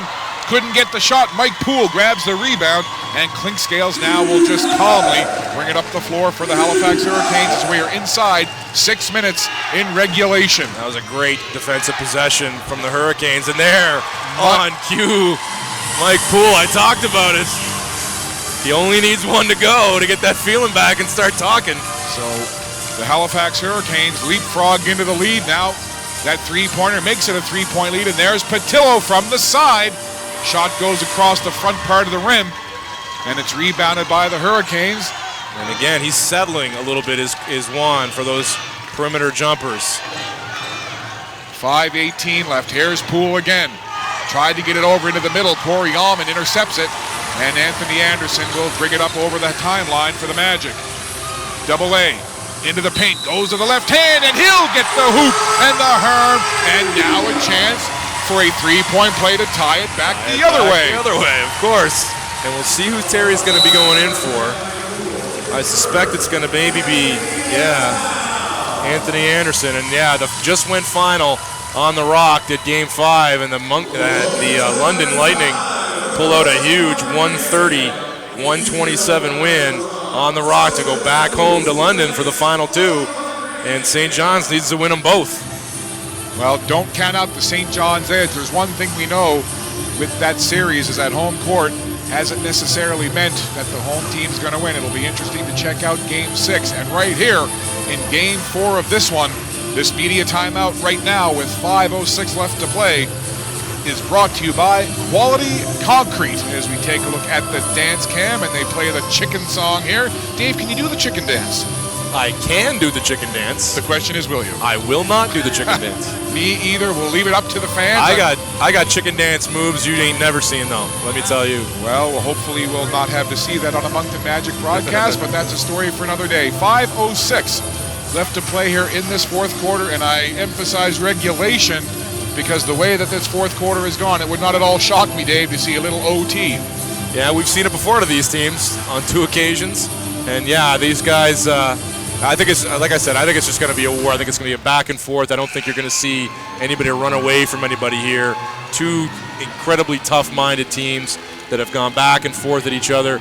And we'll see. I think this is probably Terry's going to be coming onto the floor for AA for a few minutes here. Have Corey probably run the point for a little bit, but we'll see how that disrupts the rhythm of Corey he got into. But that's probably going to be what happens here if Terry's going to be on the floor, or is he coming in for somebody else? It looks like he was going to go for the shooter, but no, he's on the floor for Caliste. A couple of key stats here. Points in the paint, very much in favor of Halifax. They are plus 22 points in the paint, 54-32.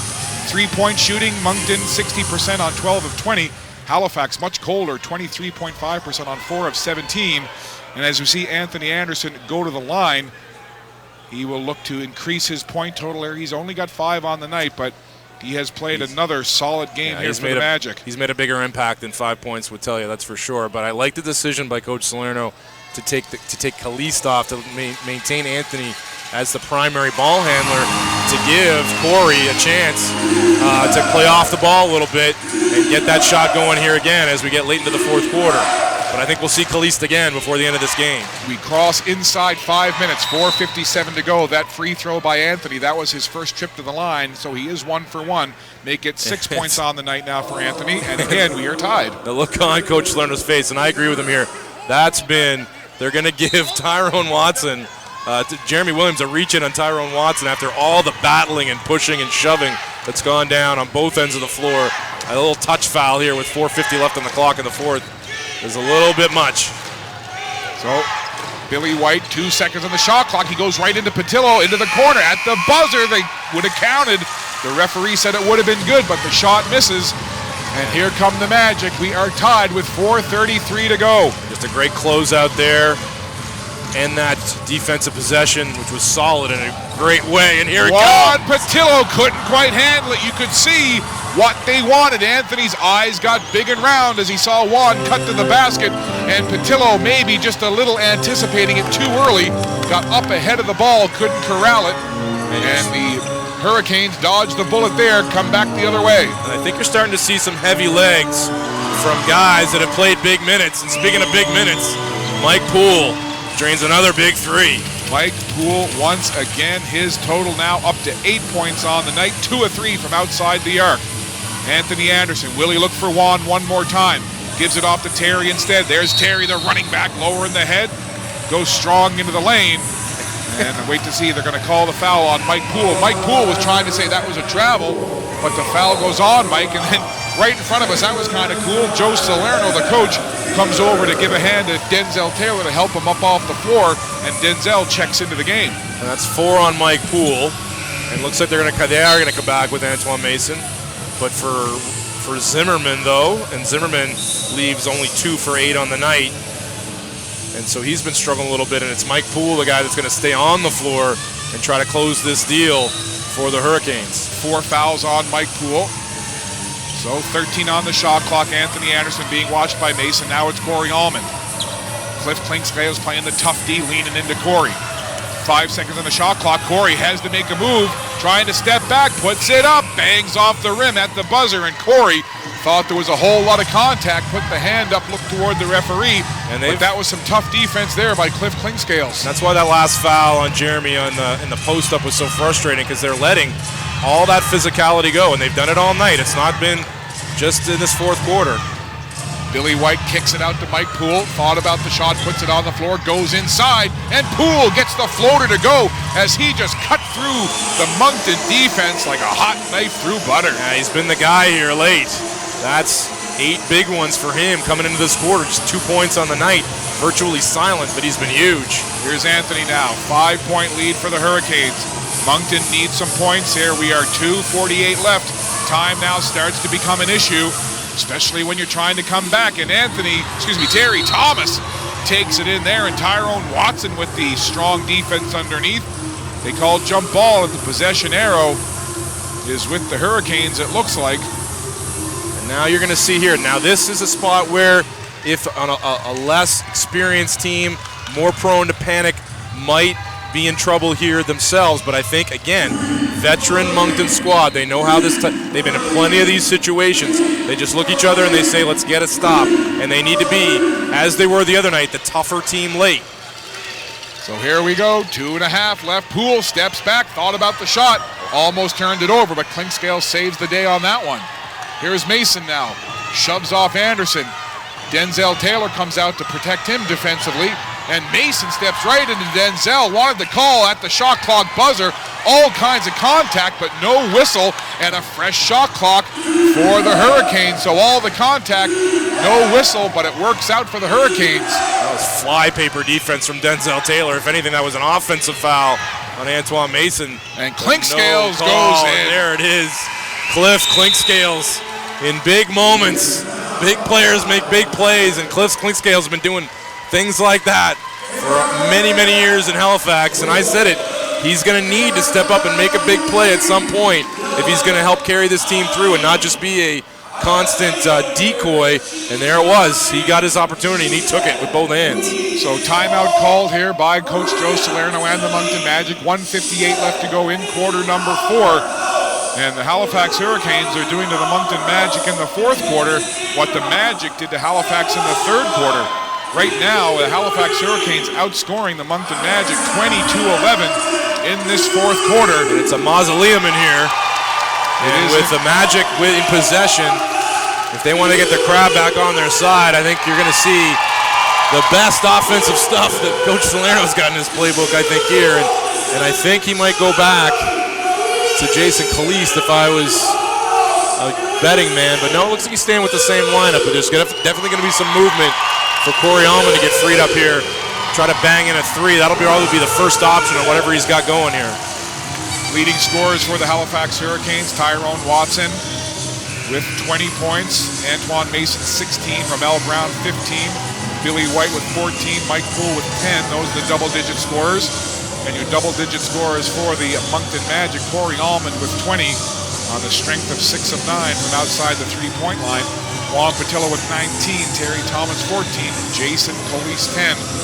But again, 3-possession game with under 2 minutes to go. You got to start thinking about how many offensive possessions you can get, and that's where you start thinking that guys like Corey Allman might be getting a chance here to light it up from outside. And here's a point too where the whistle being tight has worked to your advantage. You got so many fouls to give. You want to get into a situation late where you're not having to give a bunch all at once. You can be super aggressive defensively. Take some chances, go for some steals here. You take some fouls, it's not a disaster. Hurricanes need to lock down defense for their side. Moncton obviously needs to get something offensively. Terry puts it up from 18 feet. The defender right in his grill, but Terry hits the big shot. That's a tough one. And the fourth quarter is what time, Scott Squires? It is tea time. Terry Thomas, look for 13 in white. Corey Allman now defensively on Clinkscales. Clinkscales gets it over the midcourt stripe.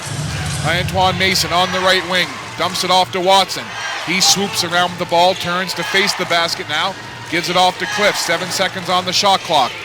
Clinkscales decides to penetrate in himself, leans back, puts the shot up, and he'll go to the line. Tough move there inside by Cliff Clinkscales. Interesting to see who the foul calls on. I mean, that was. And then Coach Lerner was right. He's completely out of control and creating the contact, and that's a bit of a phantom one.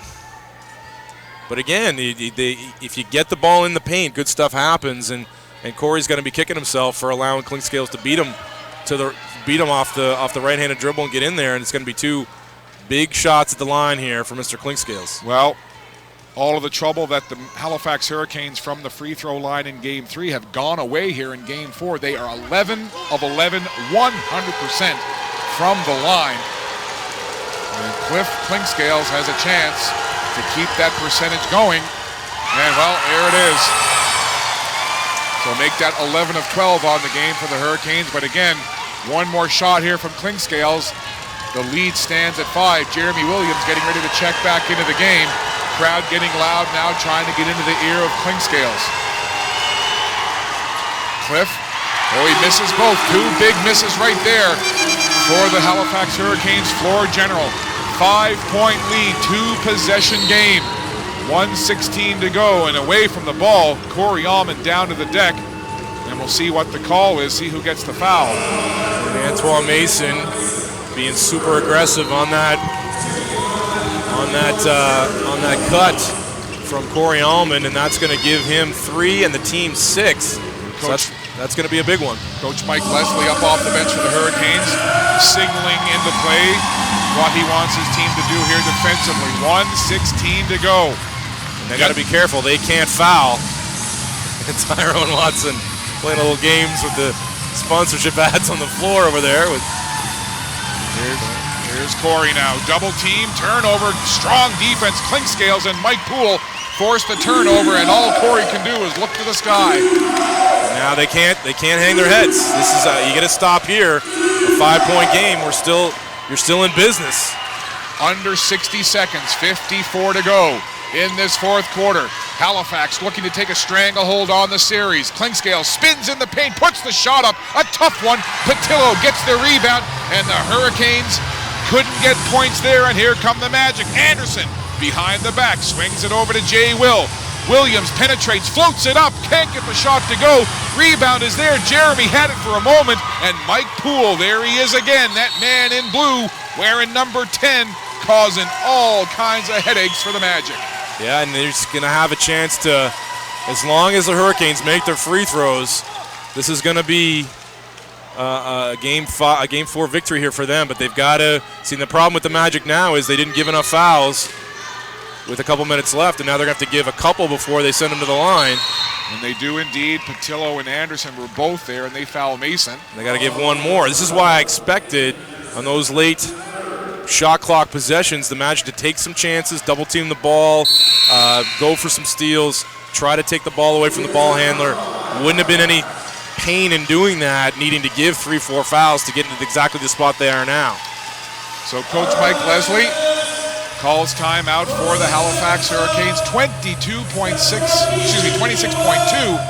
to go in the 4th quarter. Halifax basically controlling their destiny in this one, Dave, up 5. Yeah, so it's just a matter of making free throws for the Hurricanes, because Magic can't trade 3 for 2 and get back in with 26 seconds left. But they also have the benefit of a whistle if they can run some sort of dribble hand-up catch Halifax playing overly aggressive, maybe get to the line with the clock stop. But that's really the only hope that they've got here, along with some missed free throws from the Hurricanes the other direction. And we got to start talking about who we're going to have our post-game guest here for the Magic. My guess right now would be for player of the game. I guess Mr. Corey Allman, the man that single-handedly kind of got him back in the game, would be a candidate for me. Scott, I don't know if you have any other thoughts on player of the game for the Magic side. I would tend to agree with you on that one, although as we showed in our last game, Game 3, we had Patillo picked, and then Double A, who had such a great game, hit the 3-pointer toward the end. And we, as you said, reserved the right to change our minds. We get a miracle ending here. Somebody might pull it out, sure. So this is what it's all about. 26.2 to go. The Halifax Hurricanes up by 5. Moncton now with no fouls to give. Both teams are in the bonus. 16 fouls each. Antoine Mason will inbound for the Halifax Hurricanes, and it's Billy White. Juan Patillo comes out immediately trying to slap it away, and Juan commits the foul. That'll put Billy on the line. And with a 5-point deficit, if Billy misses 2 free throws here, misses them both, the way his partner Clinkscales did, that brings the Magic right back into it. So he's got to be in full concentration mode, get at least one of these to go, and if he makes 2, he knows he's probably put things to bed. 23.5 seconds left. Billy White, big free throws right here if you're a Halifax Hurricane player, coach, or fan. And Billy smoothly hits the first. No panic in Billy White. He's been in this situation before. They're looking to go back to the finals. The Hurricanes, a place they've been a few times. And rattles in the second, 2 for 2, 7 points. Moncton, can they pull a magic trick here? Here's Anderson, takes it in strong, gets the bucket. You know they're going to foul right away.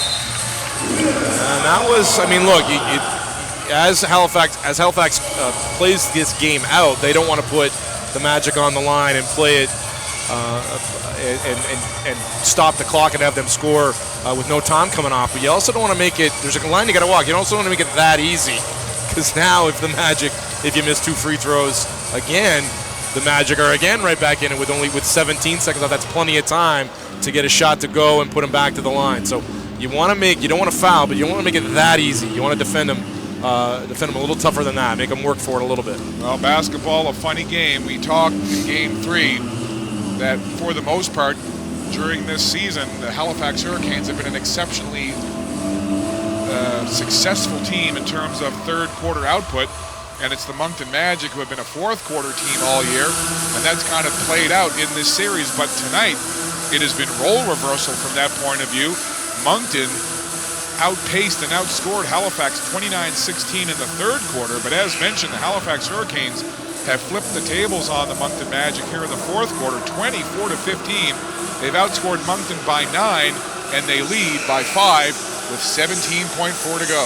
And it was just a very smart, controlled, veteran performance by the Halifax Hurricanes. You know, a team the quality of the Magic are going to throw a bunch of punches and get back into this game. They knew the run was coming, they weathered it, and they just threw a punch right back, and this fourth quarter has been body blows from the Hurricanes to the Magic. This has been as advertised between these two Atlantic Division foes. Hurricanes the 1 seed, Moncton the 2 seed, and that's where the series stands, 2-1. And it's going to be the biggest player here in the fourth quarter for the Hurricanes that's going back to the line to ice it. Mr. Mike Poole came into this quarter with 2 points and 2 rebounds to his name, and he's up to 10-7 here after 8-5 in a big fourth quarter. Well, it's funny how certain players have a way of just, or some way, somehow, stepping up their game against certain teams, and we have seen Mike Poole just be absolutely cause fits for the Moncton Magic. Yeah, and he's done it in tons of different ways. We talked about it at the pregame last game. He had a game here where he had 17 rebounds from the 2 spot. He had a game here where he had 6 steals. He had a game here where he shot 2 for 15 from the field, and yet still was one of the best players on the floor with his incredible defense on Terry Thomas and sharing the ball. I think he had 9 assists that game. So he just figures his way around the floor, picks his spots, and he was my pick, and his teammate Taquan Zimmerman got it, and it's certainly not a terrible choice, but he was my pick for 6th man of the year. And he's been one of the best 2 guards in the league, full stop, since the midway point of the season, as Mike Poole. You just look at his numbers with 15.4 to go. This is what you call a very effective stat line. He's got 12 points. He's 4 of 8 from the floor. He's 2 of 4 from 3. He's 2 of 2 from the line. He's got an assist, and he's got 8 boards. And he's just been, I've used this. And a big steal down here on Corey Allman. He's a great defender. He's definitely a candidate for an all-defensive team in the league this year. and I've used the term before, but he really has been a thorn in the side of the Moncton Magic, and he seems to relish these moments against this Moncton team. Yep, and he's super intense. He's one of the guys with the running commentary for 48 minutes on the floor is Mike Poole. So you can't keep a good man down, and these guys from Halifax got a bunch of fight in them, and they've shown it in spades here tonight, particularly in this fourth quarter. So on the floor for the Moncton Magic, Jeremy Williams, Corey Allman, Jason Calise, Terry Thomas, Anthony Anderson. Countering for the Hurricanes, Antoine Mason, Mike Poole, Billy White. Trying to see who else is out there. Tyrone Watson and Cliff Clinkscales. There's Terry from the corner, no good. And Watson grabs the rebound and they foul him, and that is a miss right there that might have just sealed the deal for the Halifax Hurricanes as they lead by 7, and they are 11 seconds away from taking a 3-1 stranglehold on this series. That gives Tyrone Watson a double-double, 20 and 10 on the night for him. Big performance. Tyrone heads to the line. If he can hit from the line here, he will then have a game high, as he does. So that's 21, and that is indeed a Halifax Hurricane high total for the night, as well as a game high. He's now 5 of 5 from the line, is Tyrone Watson. And when you look forward to Game 5 in this series Saturday down in Halifax, the daunting task that the Magic have in front of them, trying to earn a victory where they just were defeated by 42 in their last visit. But if any team can summon up the performance to gut out a victory like that, you got the squad here, Moncton Magic fans, to do it. If there's going to be a squad that's going to go down there, come off a 42-point victory, and a loss in your own Coliseum, it's going to be this Moncton Magic team. Corey hits the first, and we don't know what's going to happen, but potentially, having spoken to Al Stewart, if he progresses the next couple of days as he has the last couple as Corey hits again, a potential injection into the Moncton lineup if they can get Al Stewart back on the floor, and the final couple of seconds tick away, and the Halifax Hurricanes have done what they wanted to do. They've gotten a split here at the Coliseum. They defeat the Moncton Magic 94-87, a gutsy effort by both teams, but certainly a great effort by the Hurricanes in that fourth quarter to solidify the win. They beat Moncton 94-87 in Game 4, and they will head back to the friendly confines of Scotiabank Centre and have a chance to close out the series on home court on Saturday. Yeah, absolutely, and Al Stewart, that's almost a necessity to have him back, I think, if they're going to steal one down there. Because if you can get that one in Game 5, you come back here, you got to feel confident about not losing 2 in a row on your home floor, and then that gets you back to Game 7. And we all know anything can happen in Game 7s in sports. So one game at a time for the Magic. No panic in them. I'm guessing they'll go down there. They'll do the things that they do well. They'll be smart. They'll be tough. And they'll make the Hurricanes earn it in Game 5 down there, Game 5 in Halifax. No question about it. A nice moment now as the Moncton Magic, as they've done all season long, gather over the logo at center court to salute not only their effort tonight, but most definitely to salute the fans. And they look up toward the Moncton Magic faithful and give the fans a clap as well. And listen, as good and as deep and as talented as this Halifax Hurricanes team is, and full credit and full marks to them this evening to getting the victory. But again, to your point, if there's a team that has the grit and the moxie to go on the road and get a win in Halifax, they've won in Halifax.